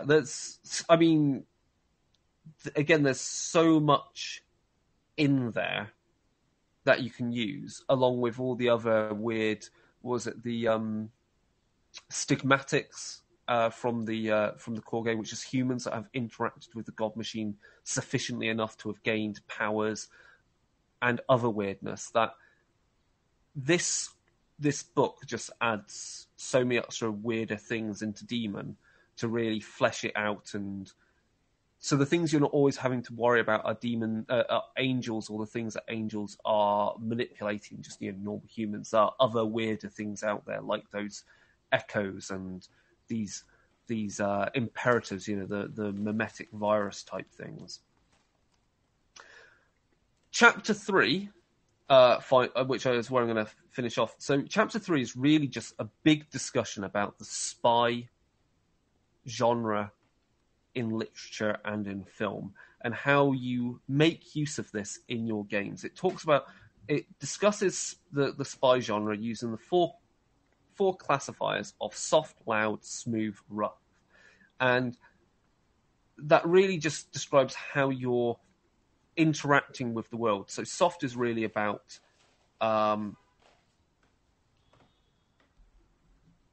it's really about how whether it's you're playing like James Bond type stories, or you're playing something that's more like the Bourne Identity, or are you doing something that's a bit more gritty, and it's like the like something like Terminator, the Sarah Connor Chronicles, so it gives an example, or is it something that's like Tinker Tailor Soldier Spy? It goes through all of that, and it explains where you can introduce places where players can get beats by playing into the themes of those types of stories. So loud, of course, is obviously if you're playing a very bombastic game where there's explosions everywhere. Their example for it is Moonraker as a film.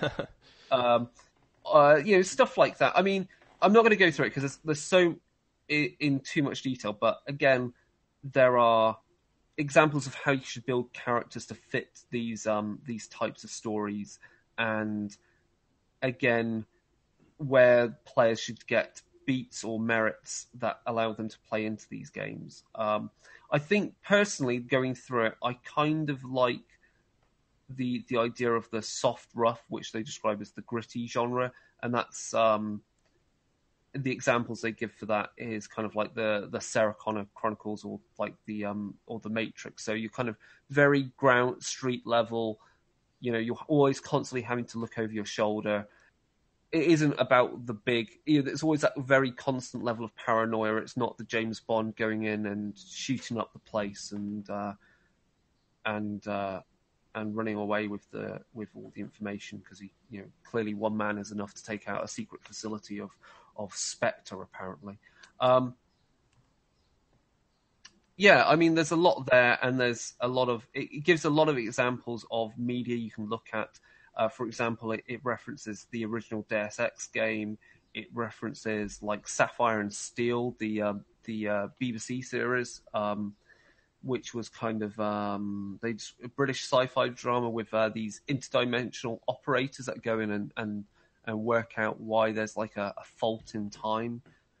The Hitman series, obviously, things like that. So it's just a chapter that really gets you into thinking about what is the spy drama, what is the spy genre, and how are you going to use that in your game? And do you want it to be explosions everywhere, or do you want it to feel like a tough, paranoia-driven existence where you're looking at the day-to-day level of how a demon maintains its cover, and then you're ramping up the paranoia that way, rather than each episode you're going into a facility, into an infrastructure, and planting bombs, and then at the end of the day, having a martini, that kind of thing. Gotcha. Cool. But that's pretty much the book. I think it's really great. Yeah, definitely. Chris, how many bits out of 8 would you how many bits out of 8? Are these qubits or regular bits? Just, regular like bits out of computer a byte. Yeah, bits out of a byte. byte. But is it a qubit using a quantum computer? Because that's hard to determine. Let's use a normal processor here. I would say it exists on about. I would give it a good solid 7. I think 8 would be if it had a few more examples of how to build your, or a bit. I think 8 would be a bit more discussion about how to run the game on some other terms. I think the section about the spy genre could be a lot bigger. It's not that many pages compared to the rest of the book. But yeah, it definitely sounds like an awesome book, and pretty psyched that you reviewed it for us. Cool. So do you think we're ready for a quick little secret frequency? Yes, indeed. Absolutely. He took the stairs.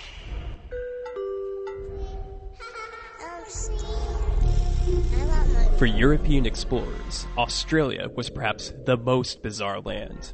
The terrain was incredibly diverse, from deadly deserts to near-tropic forests, and the fauna were of strange breeds exhibiting the unique marsupial characteristics seen only briefly before in the Americas. But it was on the shores of Lake Bathurst in 1818 that English explorers first discovered a new beast, its skeletal remains looking something like a hippopotamus or a manatee. The Philosophical Society of Australasia offered a handsome reward for the retrieval of the bones, but by the time anyone returned to the lake, they'd been swallowed up. Rumored sightings of these large, waterborne mammals persisted, but more remains were actually found. Bizarre sightings just began to spring up in the wilderness. It wasn't long before the Europeans adopted a name for this creature, taken from the Aboriginal languages, the Bunyip. Newspapers included many contradictory descriptions of these beasts. George Angus, for example, described it as a water spirit much dreaded by the native peoples, that took the shape of an enormous starfish. Other descriptions included walrus-like tusks, duckbills, dog faces, and even a crocodile head. But the native tribes had their own lore. Each year, on the banks of the Fiery Creek, they redrew the image of the Bunyip. It was a massive, life-size artwork that was 11 paces long and 4 paces wide. They drew it as a warning, telling the natives to beware of the swamps where the Bunyip lurked, where it savored the sweet flesh of women and children that it captured. The only warning of the Bunyip was its terrible howls, warning the victim of imminent doom. The Bunyip craze of the mid-19th century really took off once a mysterious skull appeared on display in the Australian Museum of Sydney, and then vanished a few days later. There's only a few descriptions of the long, fanged skull that remain, but after its appearance, the settlers of Australia cited the Bunyip more and more. So, how can we use the Bunyip in the World of Darkness? Leaving aside Werewolf the Apocalypse, obviously, there's a lot of kind of cool concepts you can do with this. One interesting thing could be that there's actually an animal out there that is going through a sort of rapid evolution, changing its form repeatedly and very frequently. This could, obviously be similar to Werewolf, where you have kind of like a shapeshifter almost, but something different that is unrelated to the changing breeds and the Garou themselves, or the Uratha, of course, in Werewolf Forsaken. Another option might be simply mass hysteria. There's all these people that are citing this creature outside the wilderness, but it doesn't seem to exist. There's no real evidence of it, aside from a few hoaxes. So what does this mean? Could this be, as Chris just mentioned, an imperative that's gone loose and run wild and still exists? Maybe they're beings from another dimension. Werewolf the Apocalypse, again, kind of covers this in a lot of ways, with the Bunyip themselves. But maybe there's actually an alternate timeline from before Demon the Fallen brought all the different dimensions and timelines together. This is just an echo of that still exists. And by learning more about it, you may be able to access some hidden secrets and gnosis, if you will. So, do you guys have any ideas for the Bunyip? I'm more than happy to use it as a purely, as say with the rapid evolution, I would use it in a game purely as a biological cryptid kind of bio-horror, and have it unrelated to anything else paranormal. It's actually just actual, normal, natural science, evolution going wrong and causing havoc. Obviously, there could be things that, there are obviously drivers to that, like, pollution or climate change and so forth, like that. But I think having it divorced from Pentex or whatever group from whichever game is far more weirder. Yeah, certainly. This could create many issues in either the werewolf games. Also, even just Hunter, this could be very interesting. You set up, this group that consistently is hunting these supernatural creatures, and then you just have to deal with something that's actually perfectly natural, but out of control. And it's only because they are so keen for looking for the abnormal that it's these hunters that discover it. I can't really think of which other game it would fit into. I mean, it's a really good... cryptids, I think, are a really big feature of Chronicles of Darkness, what with... God Machine Chronicles with cryptids there. They're a pretty bog standard blue book enemy, which means they can kind of fit into anything. Yeah. I mean, they're a mystery for mages to solve. They might be some instance of infrastructure gone wrong, or there's cryptids are fairly universal, so they could probably slot in almost anywhere except maybe a vampire game, unless you want to have vampire Bigfoot. Yeah, I think what you really want is to have a Gould Bunyip, because that's just. I mean, come on, you're going to be the coolest vampire on the block if you have a Gould. You're Bunyip. a gangrel, so you use you drink the blood of the Bunyip and get it as one of your protean forms. There you go. Or you're a gangrel and you've frenzied too many times, and now you look like some weird crocodile duck-billed monster. That could be it. Just envision like him being like, "Behold the fury of my true form," and then the other vampire's like, "What is this?" It looks kind of like, looking at the pictures for Bunyips and how they're drawn, it kind of reminds me of what do they call them in Changeling? The hedge wolves, or whatever they're called. Again, it's like how wolves and creatures get distorted if they walk into a verge that leads into the hedge and they spend too long there. They get, they're transformed and they're kind of like the version of natural creatures. So that could be again what a Bunyip is. Again, it's twisted by whichever realm it's in. It could be a creature that escaped through a Avernian gate. So again, something that from a true depth of the underworld. Maybe it's a creature from the weird reality of the Prince of a Thousand Leaves. He's always a fun guy. It's a beast. It's definitely a beast. It's a beast. Kill it. It's a beast. I was going to say we could mention the fact that, there's the whole Bunyip tribe in Werewolf the Apocalypse that has almost nothing to do with the actual Bunyip. I guess we could. But, that's because the Bunyip exist as natives to be slain so we can have white guilt in Rage Across Australia, and... yeah. So, okay, let's take that a little further, because there were also bat shifters in South America. Yeah, the Camazotz. And they got killed off almost entirely, except for a group, or am I thinking of the pig? No. Both them and the pig shifters became spirits, right? Well, no. It's not really what happened. Is they got corrupted. There are hellboars and hellbat, something like hellbats or whatever, and a lot of the bat spirits got corrupted, and the black spiral dancers got a lot of their gifts. Like that's where they got the Patagia gift. Right, so that they can like fly, like they can glide. Pearls.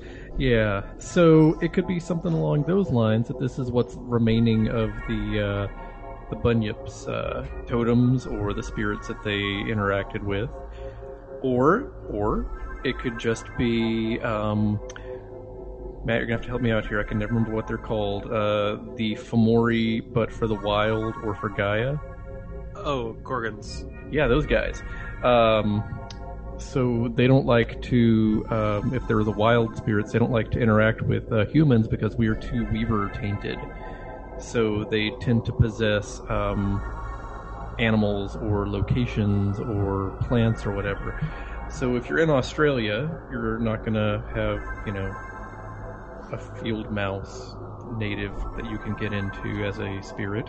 You're going to have some weird marsupial version. So this is a marsupial gorgon that is kind of a throwback to one of the ancient megafauna of Australia, just out there protecting the wilderness. All right, cool. So if that's it, let's move on over to our second and final Chronicles of Darkness segment. Chronicles of Darkness. What we're reviewing is Beast Conquering Heroes. It's about heroes, is it? It's about a lot of things.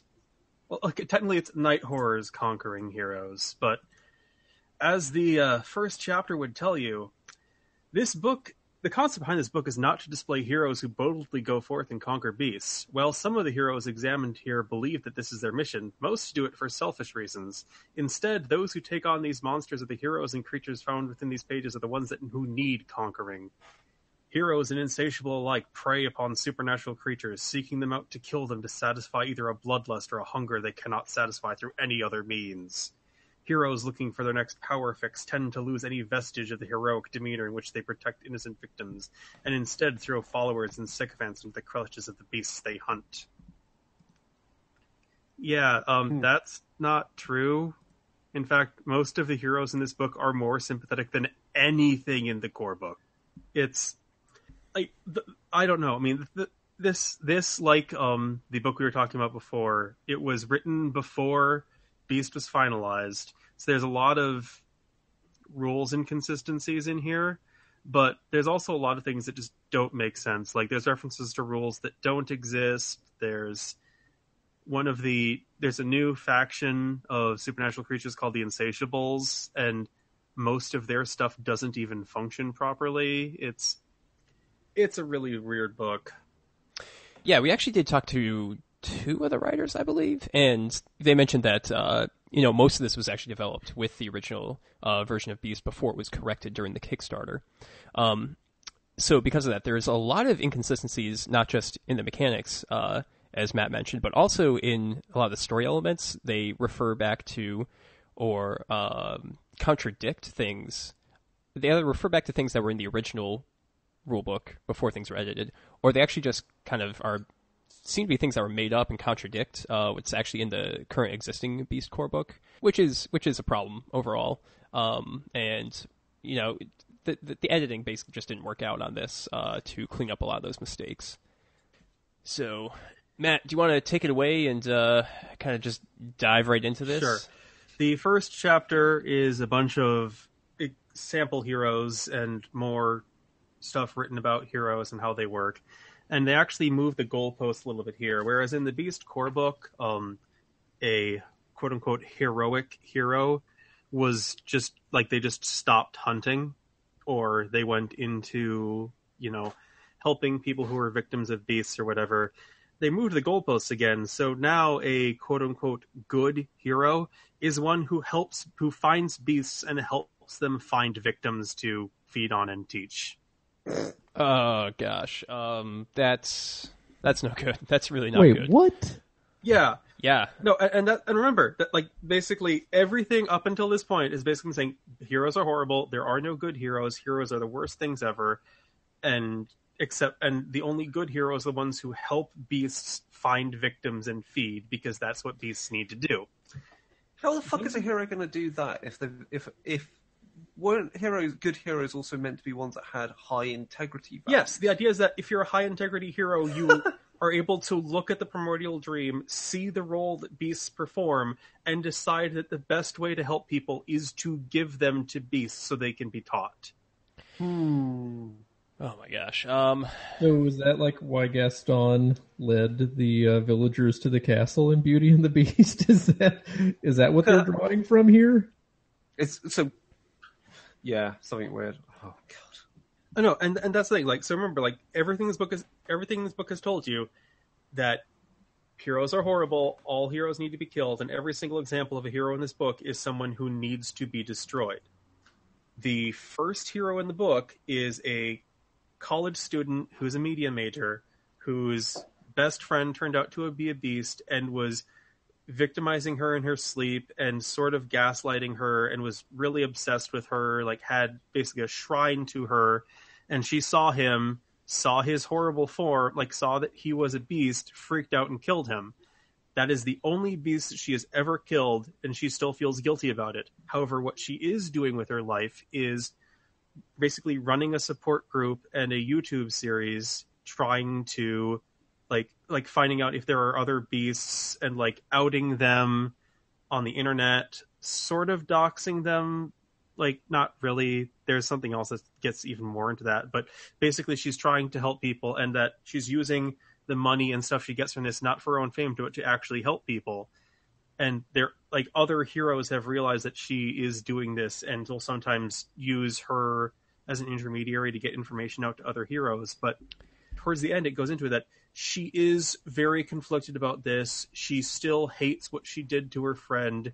She realized that he probably didn't know what he was doing, but she was just acting on instinct because that's all that she knew how to do.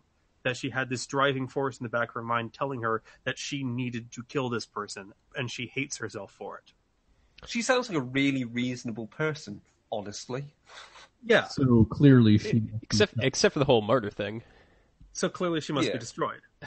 And then the second hero we get is the example of a trend I really hate in this. There are a whole bunch of gay heroes who were victimized by beasts. This guy he's the children of two fanatical hunters who got lost in the hunt. Like, he did not learn in school. He learned on the road from his mother when she was able to teach him. Eventually they dropped him off with his aunt to go on a hunt, and they didn't come back. And the aunt was like, okay, well, I'm going to try and give you the life you never had. So she enrolled him in school, but since he wasn't very educated, he was ridiculed and everything else. And when he turned 18, he was like, okay, screw this. I'm, getting out of here. And his aunt was like, well, either you go back to school or get out of my house. So he got out of her house, and he roamed the U.S. doing odd jobs, hating himself because he'd been trained to kill monsters his entire life and couldn't really do that.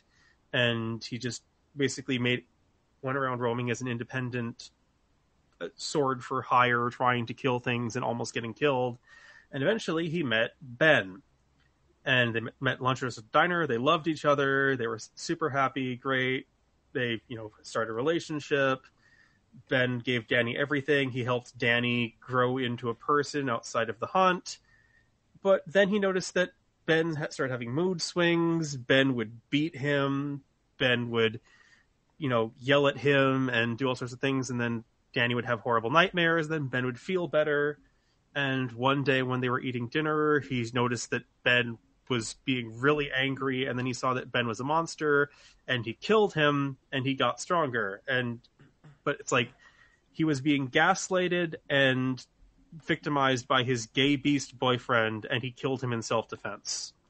I mean, so this character in a vacuum seems conceptually okay. Yeah. This is something you can definitely explore.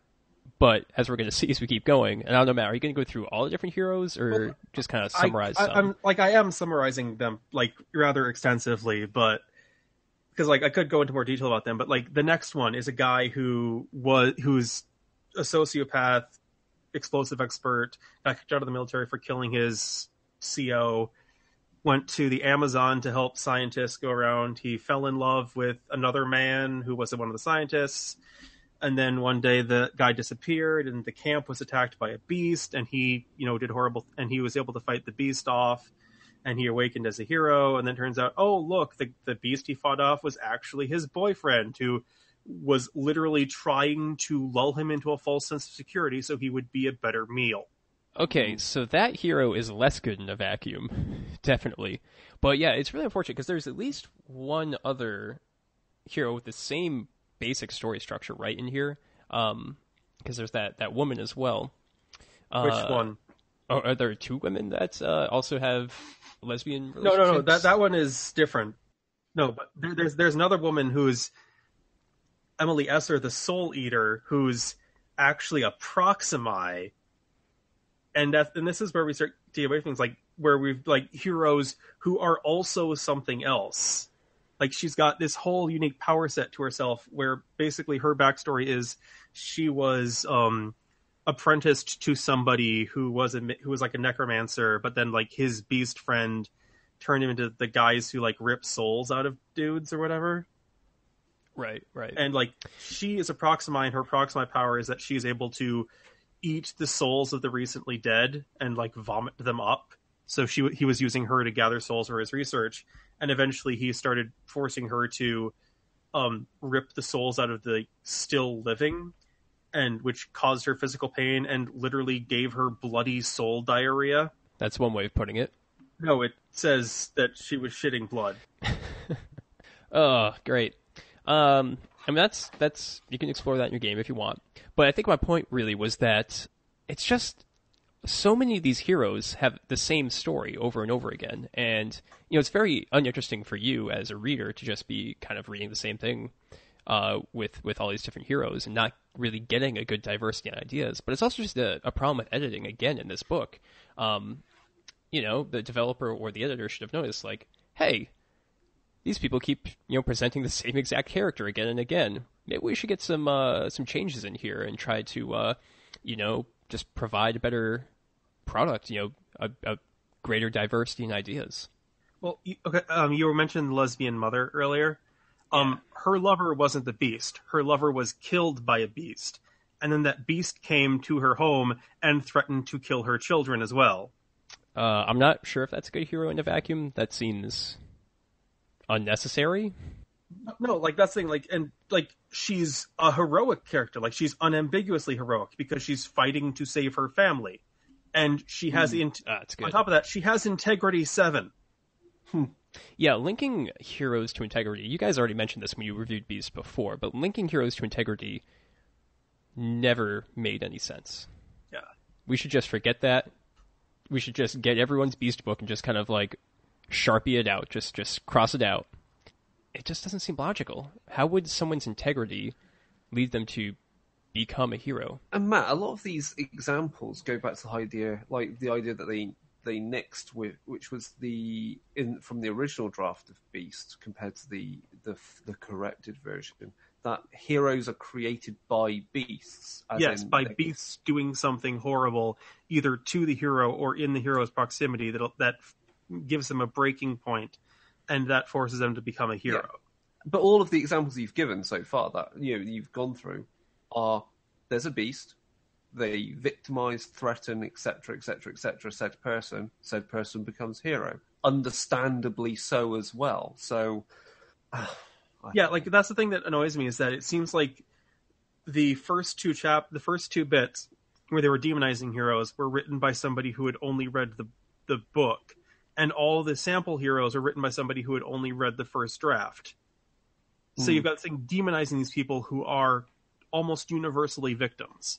But the thing is that, like, some of them are just really bad characters. Like, there's one here that she's a reality TV star. Like, she goes out with a GoPro and basically documented her stalking this guy, and because he was a monster and needed to be killed, and put it out on the internet. And then, and has turned it into a web series because she got a producer who realized what she was doing and thought that was great, but put her in touch with somebody who could CGI up the monster enough so that when she actually killed him, nobody could tie it back to the guy she actually murdered. And there's another person here who is literally just a hunter. Like, as in, works with, God, I can't remember which one it is. Oh, like a compact, so he's not out, getting Bambi or whatever? She works with, Want me to just name them off? Lucifuge, Chiron Group. Chiron Group. Oh, okay. That's easy. No, I got the document open. I looked her up. But, like, because she is able to find beasts, the Chiron Group wants her to find beasts and capture them so they can dissect them. But she wants to kill them because that makes her more powerful. But, like, she is working with the Chiron Group. Like, if outside of her ability to sense beasts, she's just a hunter. Yeah. And there's one guy in here who is basically Dexter. Okay. Yeah, he kills beasts because he's a sociopath, and he has a acceptable mortal persona as a doctor, and is actually genuinely a really nice person. He just kills beasts because that's an acceptable outlet to murder. He's tried killing innocents, but it doesn't give him the same rush, so he doesn't kill them anymore. That's hilarious, because also, like, in discussion about how ways that you should, possibly ways that you could run beasts to make it seem more acceptable is you should run beasts so that beasts are essentially like Dexter. They do target the horrible people to feed upon, which makes what they do somehow socially acceptable. It's just kind of funny that, here we are with a hero who's, as you say, is basically Dexter. So, I don't know. Yeah, like, that's the thing that just completely flabbergasts me, is that it's like he's a sociopath and he's murdered people, but he realizes, he doesn't do it anymore because it doesn't get him off. Like, so the only things he kills now are things that are the actual bad people of the world. Like, that's, like, outside of the vacuum, it's like, yeah, he's objectively a horrible person, but by his own twisted code of logic, he's turned himself into probably one of the most heroic characters in the book. He's Batman. No, there's actual literal hero Batman in here too. She's a black girl. Right. Right. She set herself up as quote unquote the Lightbringer, and wears a motorcycle helmet and leathers and has a police scanner and goes out and beats people up because her best friend is a beast, and she negged her so hard that she no longer has any friends. So what else is in this book aside from the hunters? Because they sound like great people.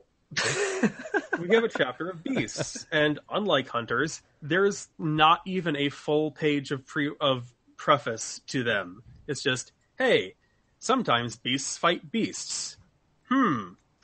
And more often than not, it's because that beast has gained their inheritance, and the other beasts have to fight them, because beasts who have inheritance aren't really human anymore. Bryce? Okay. In a book where, beasts are, like, you're setting up antagonists for beasts to fight, and your first one is going to be a beast incarnate, what kind of creature do you think that they would set up for that? I'm going to go with, like, some kind of spider monster. No. It's a guy who buys out companies and runs them into the ground because he feeds off of the destruction it creates. And he has enough money that he's able to get away with it. Does he then run for president? No. Nice. But no, like, that's the thing, is that his myth is corporate ravisher. Business rapist. I would have gone with vulture capitalist, but okay. But yeah, it's like, he also does a thing where he basically does The Apprentice, where he gets a bunch of prospective people and, forces them to debase and degrade themselves trying to get, an actual intern position. And then when he gets them down to 2, he just doesn't give either of them the job, and then they kill themselves, and that's how he feeds. Why do you even need a beast for this? Why is this even in the game? You don't, and that's things like he's a horrible character. Like, he's just a predatory business owner. He doesn't need to be a beast. Not to mention, he's a beast incarnate. Like, he's supposed to be like an all-seeing horror monster that exists in the shadows of our collective unconscious and has created a myth that exists beyond himself, not just yet another Trump or whatever. Yeah, the revenge fantasy of this game, because the only reason why you'd make this individual into a monster is that you can, I don't know, get your rocks off killing him in a fantasy game, and it's just, it feels juvenile. Yeah, the next guy That's is what I somebody was who looking underwent the merger, who was a beast, and like his dad took him out hunting, and he fed through hunting, and that was great for a good long while. And then he got married, and hunting didn't do much for him. And eventually, the thing that I really hate about this character is his horror just got fed up and forced him to undergo the merger. And then he killed his wife and now exists as something that just looks like a Gauru form werewolf. Like, the point of the merger is that you have to invoke it yourself. And part of that is by deconstructing your lair. This one is just his horror got pissed at him that he wasn't getting fed enough and merged with him. Right. And that's so obviously with the Chronicles of Darkness, there's all these source books, everything's optional, all these like optional rules and everything and new ideas, but it just doesn't feel right when either by choice or by, looking at a previous draft of Beast, you've got all these contradictions in there, in the first source book that they ever put out. Shouldn't we like try to be expanding Beast, adding in a lot of new ideas instead of making mistakes or, rewriting in some ways could be good for Beast. But yeah, it's really bothersome.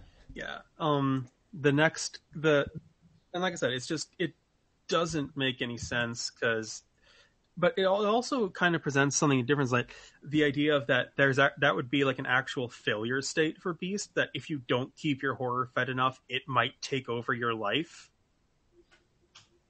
and remove you as a person. Like, that would actually be something horrifying, but that's not something that Beast has.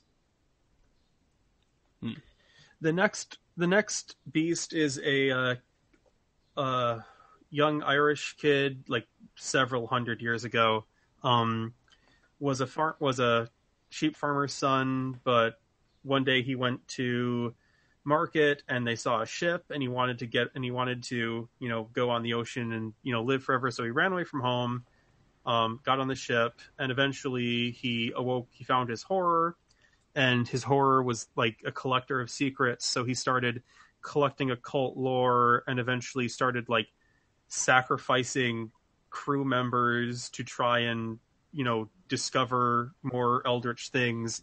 Eventually he just realized that he could not learn anything else as a human being, but his horror could, so he underwent the retreat, and now it's just this horrifying octopus monster that exists in the primordial dream and swims through like the Temenos and the Shadow and all these other realms learning information. And if you can find it and speak with it and give it something it wants to know, it will talk with you and maybe give you some information it knows. Kind of cool. But I mean, so first off, he's murdering all these people to gain occult secrets. But where the lessons go? Is he teaching people lessons? No, he's just teaching himself stuff. So that's just kind of bizarre right there. I mean, but the fact that he's like in the primordial dream, swimming around. If you were able to get there, well, no, it's like thing is like you can like summon him and stuff. But like it's interesting. It's like his ban is that he's basically a spirit, so he has a ban, and a bane. He must collect secrets, especially occult secrets, but he cannot leave a naturally occurring body of water, or a manufactured body of water that's open to the sky, like a canal or an aqueduct. Like, if you can lure him into a waterless area, such as like in a canal that's get blocked and drained, you can kill him. But like the idea is that like otherwise he can basically just swim away anywhere. So it's like when I was talking about somebody else, they're basically like, so basically this guy is the crown jewel of any mage chronicle. You want to find this guy and learn all of his secrets. Yeah, that's true. I mean, it's certainly an interesting character, and would be pretty cool to present in a game. Very, very bizarre. I think it's cool, just not as a beast. I think that's my conclusion with it. It underwent the retreat, so it's not a beast; it's a spirit. Like that's the thing is like Yeah, that's true. like once you undergo one of the like the only one that you're still a beast is when you undergo the incarnation, and when you undergo the incarnation, like if you undergo the merger or the retreat, you become something substantially different. When you undergo the merger, you become a physical monster, more akin to like a mindless hunger destroyer or whatever. When you undergo the retreat, you become pure spirit. And the idea of the beast is that you're supposed to sort of be like both, but also not, and it really treads on werewolves territory. And I don't really like beasts. Yeah, gotcha. So are there any other beasts that we need to talk about here in this section?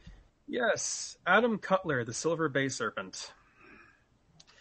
He's a guy who he inherited the family lighthouse, and like he enjoys swimming and whatever, and he like eventually he awoke to his horror when he started collecting things left behind by people who had been killed by the sea. Most like he calls them collecting his names, so like their driver's license IDs or like the nameplates off of ships or stuff like that.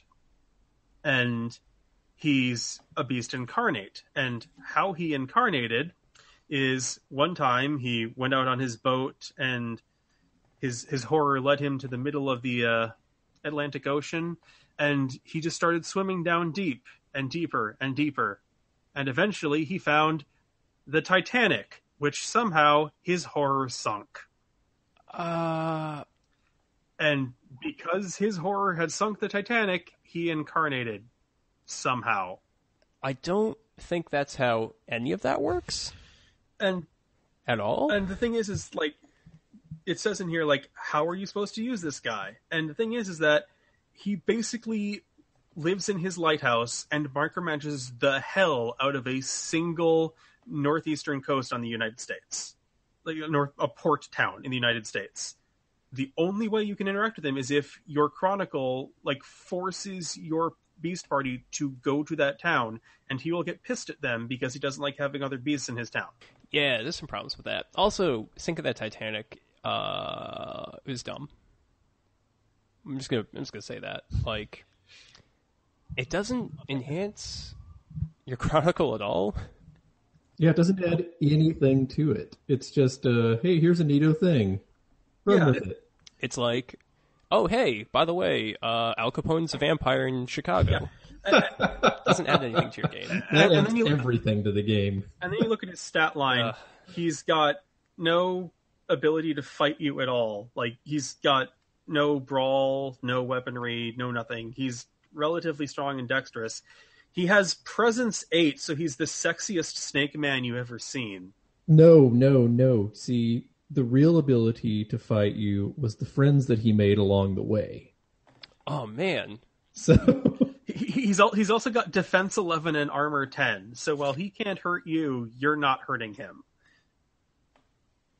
He's George Bailey, the Beast, from It's a Wonderful Life. Everybody in this town that he lives in loves him and will, No, they don't really know. It's really dumb. Like, okay, then I got nothing. But what are the lessons he teaches? Maybe he teaches great lessons. The ocean is dangerous, and if you fuck with it when there's a storm going on, you'll die. So swimming lessons. But maybe he also teaches people how to drive. Maybe he's a car instructor. And also eats you in your dreams. Okay, I don't know. Okay. Next we have silly. Bryce. There is a spider monster. It's one of the spirit ones. It exists to find secrets and expose them to people because, like, I held because apparently one of her friends held a secret from her and that like ruined her life, so she killed herself and now she's a spider monster. Wait, is she a beast or is she a geist or a ghost or something? She underwent the retreat, so it's just her horror and what remnants of her human memory remain. Okay.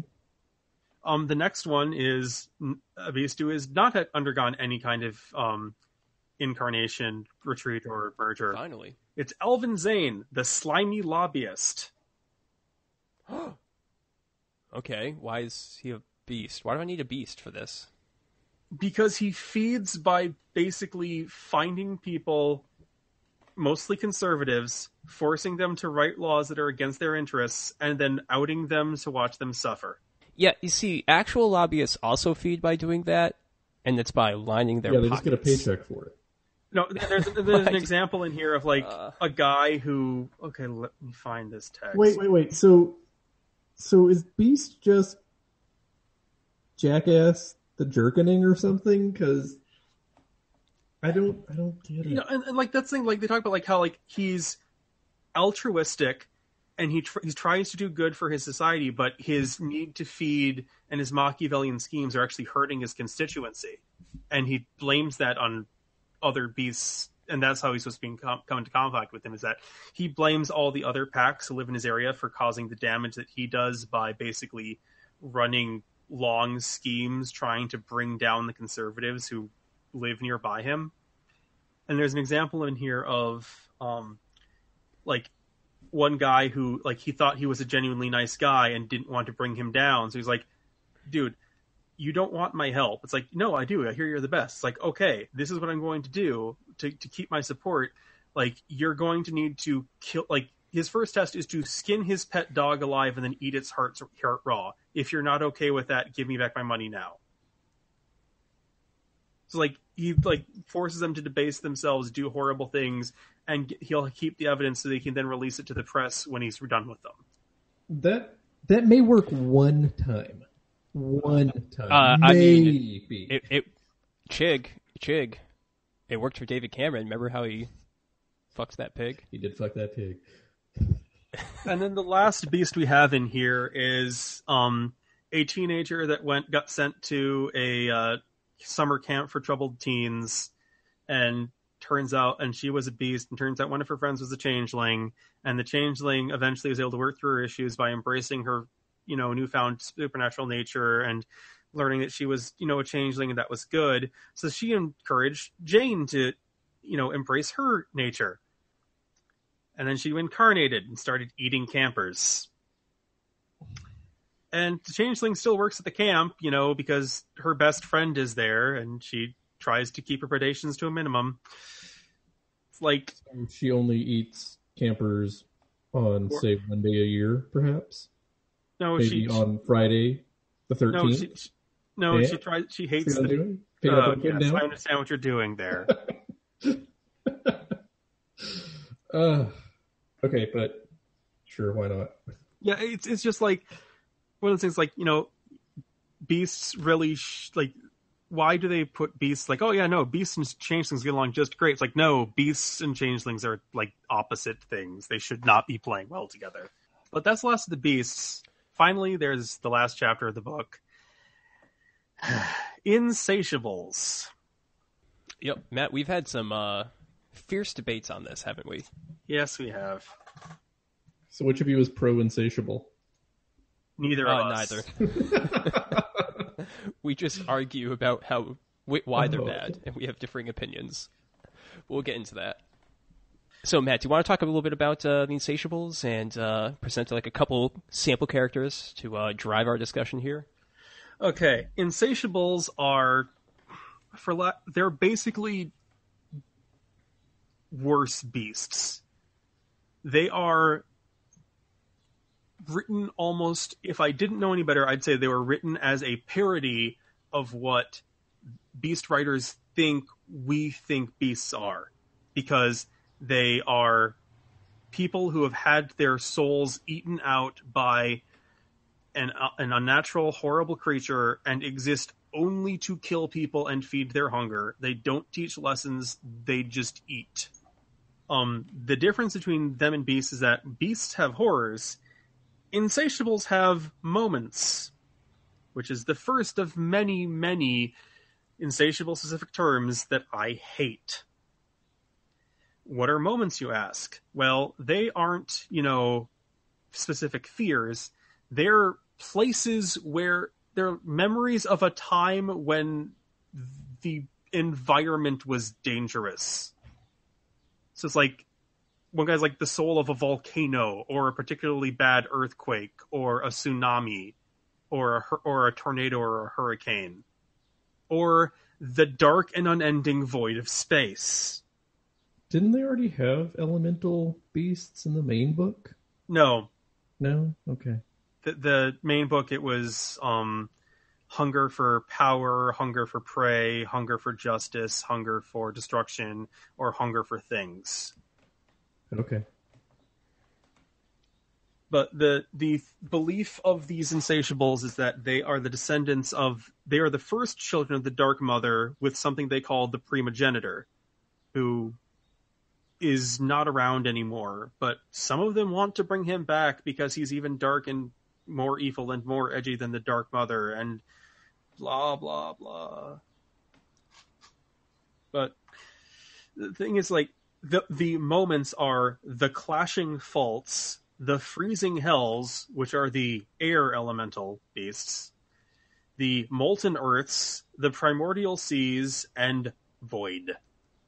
Now, each of them gets special powers depending on which kind of moment they have. The primordial seas are strong, but not very willful and bad at social skills. Freezing hells are tough, but slow. Molten earths can light themselves on fire to deal aggravated damage to both them and the target. I want to point out that literally anybody else can also do this. Yeah. Clashing faults have armor, but a penalty to their defense. And Void can spend willpower to use one of the best powers they have for free. Yeah. Okay. In a lot of ways, they're similar to beasts, but not really. They don't have lair. They don't have lair dots. They can't get lairs natively. So instead, they have dens, which are dens. They're where they take their kills back to eat. Because the thing is, they still feed, but they aren't subtle enough to actually feed without killing people or literally consuming them. They have to eat people to get their satiety. In all other ways, they are like merged beasts. One question, Mike. What do merged beasts without a lair rating get? I don't remember. Please re-educate me. Absolutely nothing. Oh, okay. They lose one hunger. They lose one satiety a day. They can't go into slumber. Without a lair dot, that's all they get. Okay. Now, they can steal lair dots from beasts by a really poorly explained mechanic by which they touch them and engage in an extended... No, wait, that's something else. Okay. There's two ways that they can do these things. They can either touch a beast, and then they engage in an extended roll against each other, but it doesn't give a time limit for the roll or how their target gets or how their target, is able to escape from it. So it just comes off as like the insatiable rolls until they win against the beast, and then they take the beast over for like a couple of hours, and then they get to just force the beast to do whatever the hell they want. Yeah. Sure. The other thing they can do is if they can manage to get into a beast's lair, they can take it over and steal the lair and the lair dots. Yeah. Sure. But it also costs them a bunch of they have to visit it once a day, otherwise they start losing the dots. But for insatiables to do that, it costs them a bunch of satiety, so they need to spend a bunch of satiety every day just to keep their lair dots, which means they're killing a bunch of people. Yeah. Man, the mechanics of this are just not good.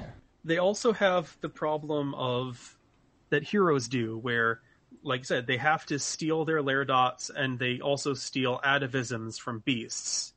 And so for an insatiable to be a threat, they have to have jobbed a couple of beasts off screen before they meet the party. Yeah, so, I mean, the whole character creation mechanics of insatiables are just silly. They're not good. You should not have mechanics in there to steal player agency away. That's usually not very good. Not good fun for a lot of people. Although there are some groups that'll be okay with it. But just, you gotta streamline, antagonist creation. This is really a flaw overall with the both One World of Darkness and also Chronicles of Darkness, that they have these monsters, antagonists that just run off of the same exact character creation structure of the player characters. And any, storyteller worth their salt just knows, like, oh, just like, I know, like, if I roll 6 dice, that's usually pretty good dice pool to use. And they kind of just form antagonists that way. But the expectation from this book that you're going to have to keep track of, like, what abilities they steal from other beasts, maybe even player characters, is really just not a good assumption for storytellers, and just a hassle for your game, in my opinion. There's a reason why D&D got rid of level drain, for example, after Advanced Dungeons & Dragons 2nd edition, because it was stupid. It was a hassle for the players. 3.5 has level drain. What? Yes. No. With vampires? Yes. No. Okay, and 4th edition doesn't. Creatures that use other creatures that use negative energy. 4th edition got rid of it. 4th edition doesn't. 4th edition made a good choice, getting rid of level drain. The other thing that Insatiables do, and the primary source of conflict, is that they can create schisms. And that's like, for every month that an Insatiable is in an area killing and eating people, they raise the schism in the area by 1 to a maximum of 10. As it starts up, and basically what it is the area not being able to deal with what an Insatiable is. So it's disquiet. It is basically almost entirely disquiet. Except rather than the people being, rather than the people being disposed against the Insatiable, they think the Insatiable is the only sane person left, and instead turn against everybody else. Yeah, it's opposite of the Promethean disquiet, basically. Yeah. Huh. It drives the community apart instead of driving the community against individual. Right, and it starts twisting things where a molten earth Insatiable will create nightmares in people where they will basically come to the conclusion that the only way to save themselves is to burn their friends alive. And the other thing is, for every dot of schism in the area, the gauntlet in the local area drops by 1. So if a schism gets bad enough, not only is everybody trying to kill each other, the local gauntlet is 0. Not great. No. And another thing is that Insatiables are not detectable by heroes. So a hero will come into an area, see that everything's going down, and will probably, kill the nearest beast because they think the beasts are responsible. Okay, so these guys were added to the game to make hunters better? No, they were added to the game to give a reason why beasts need to exist, because only beasts are equipped to kill them, basically. No, you need... I meant to make hunters a better option story-wise. You mean heroes? Yeah, I'm sorry, heroes. More or less, but the thing that it's just really badly written, because they're a really terrible justification for basically the teaching lesson things didn't go over that well and people don't like it. Let's make somebody who's worse than beasts that only beasts can kill. No, we have to let beasts stay alive so that they can kill this guy, this one specific subgroup of people who are even worse. Yeah, that's one way of looking at it. But I mean, the other thing is that pretty much every World of Darkness game has a tier 3 antagonist that's of the same basic type as Supernatural. So in Vampire the Masquerade, Camarilla versus the Sabbat. When you look at Mage the Awakening, you got all the different mages, and then the Seers of the Throne up top that need to be right. And the thing is that battled against. If Beast had been written that way, I would be okay with it. But from its inception, Beast was always an asymmetrical game. It's monsters versus heroes, and they've stapled these on at the end, and they're not mechanically complete. They don't make sense, and they step on toes. And there's no reason why any of these Insatiables couldn't just be an evil beast. Exactly. Yeah. It seems to me, because they made the decision that there would not be any global tier 3 conspiracy style beasts or anything, that they figured that they had to make this other similar but slightly different evil beast to kind of fill that void in the game. And, well, didn't really work out. Now, in addition to being able to steal layer rating and create schisms, they have their own special subset of powers called Essurients. Essurient is Latin for hungry, so their powers are called Hungries. Sounds legit. And they're not really all that good, either just mechanically or because they don't really do that much. There's two that are worth noting.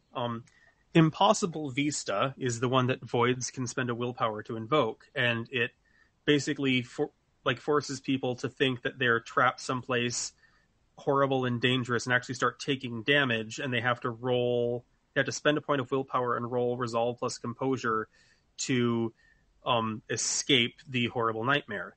The thing is that to actually invoke it without spending a point of willpower, you have to spend a dot of lair and 2 satiety.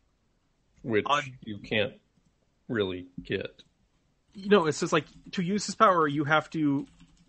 It's like you lower your lair rating, you go down in strength, and you have to go steal lair again from somebody else.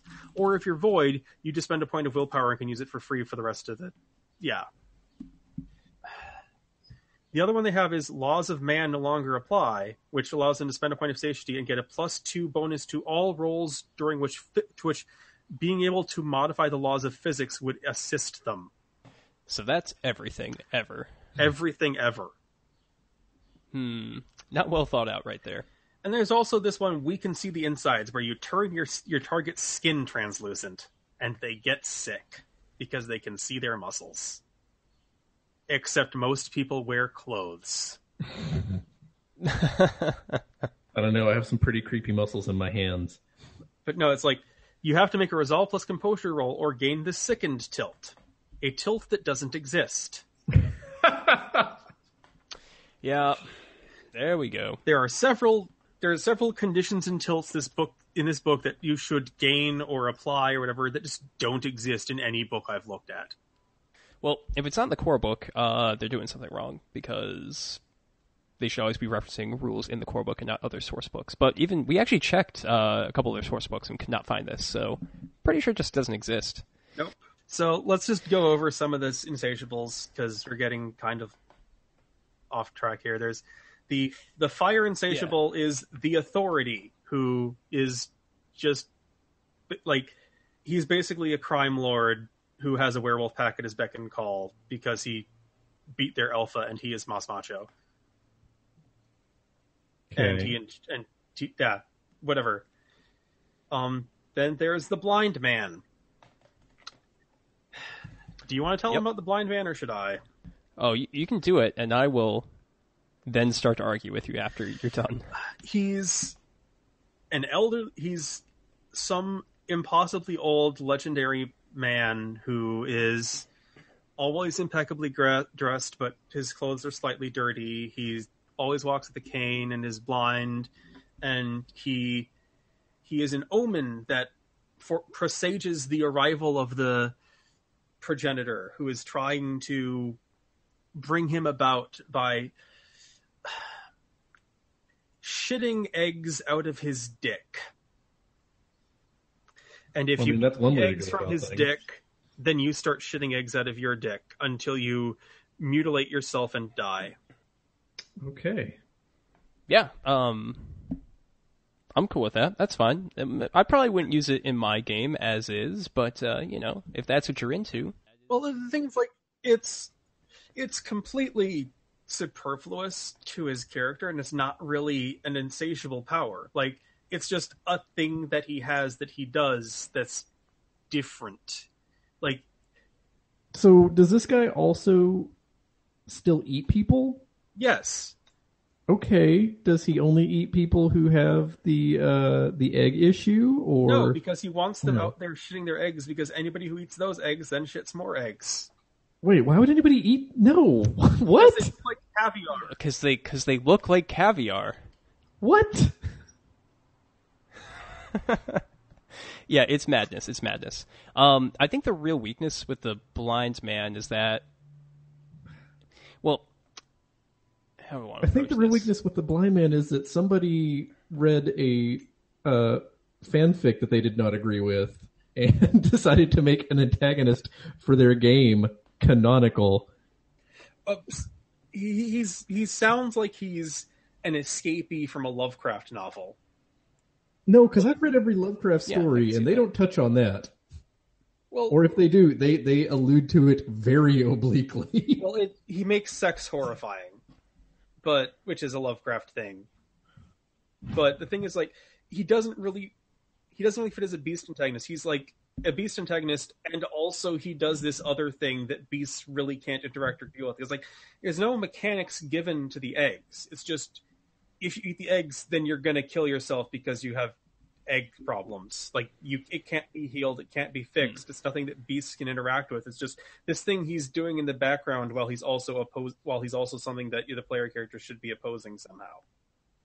So if you have this thing that eventually makes you, mutilate and possibly kill yourself, do you have like a compulsion to feed the eggs to someone, or like I'm not sure how this spreads. You get super horny for a while, and then before you start shitting eggs. Okay. I'm sorry. I don't understand why this is in the game. I just don't get it. Okay. We're all equally lost. Maybe whoever wrote this guy into the game can write into the show to explain it. Oh, well, Chris and I can ask him at World of Darkness Berlin. Don't you There worry. you go. Please do, and if you could record that conversation, I would love to have it on a follow-up episode, maybe. Absolutely, absolutely. So, Matt, do you we're kind of running late here. Do you want to just cover maybe like Null Sniper a little bit, and then we'll start to wrap up the Okay, show? well, it's like there's one that's just a girl who's cold, so she wants to be warm, so she hugs people until they die. And then there's one that's literally It from the movie It. It's a water clown. And then there's Null Sniper, who's the Void Beast, the Void Insatiable, who is an internet hacker who is really horrible and disgusting, and they go into great lengths describing her smell and her acne. And she's also special because she can feed over the internet without eating people, but only at half potency. And she talks in leet speak, and she swats people to watch them get killed by cops. And she's also trying to subvert a beast and take over their lair so she can upload herself to the internet. And why does this book exist?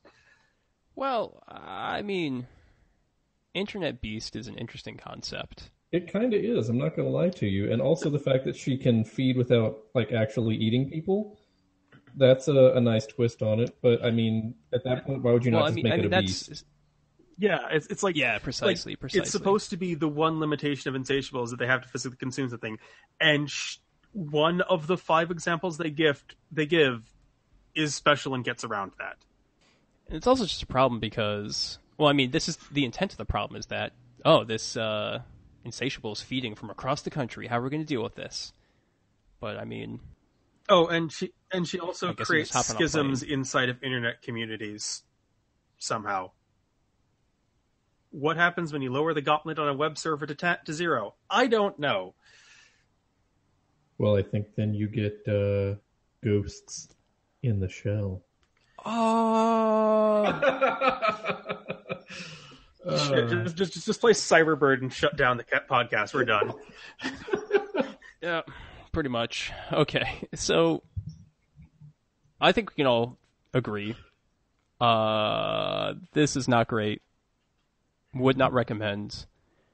I don't really want to talk about Beast again until something good for it comes out. So this is the final Beast segment that Darker Days will have.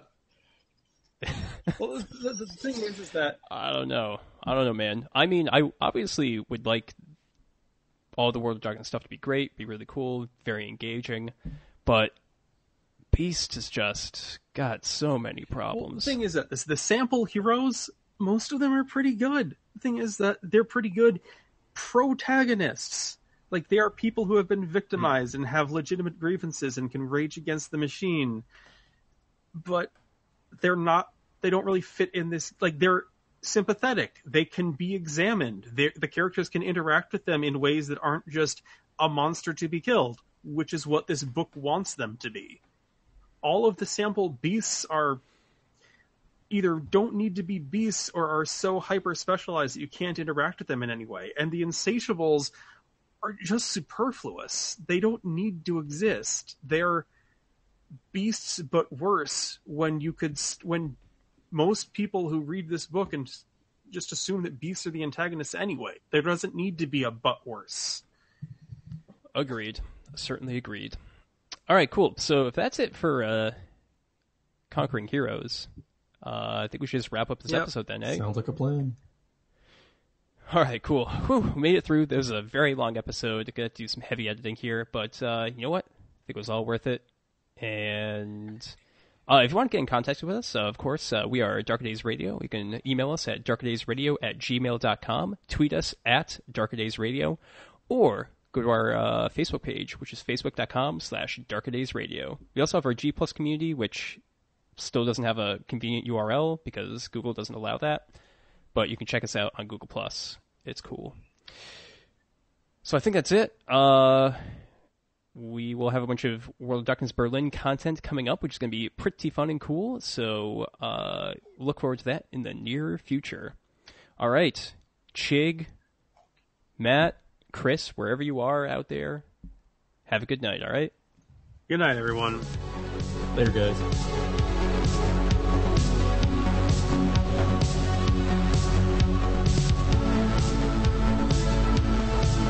This has been an episode of Darker Days Radio. Special thanks to Occam's Laser for the intro, outro, and new bumper music from their hit album, 9 Circles. Check out the rest of their work at occamslaser.bandcamp.com.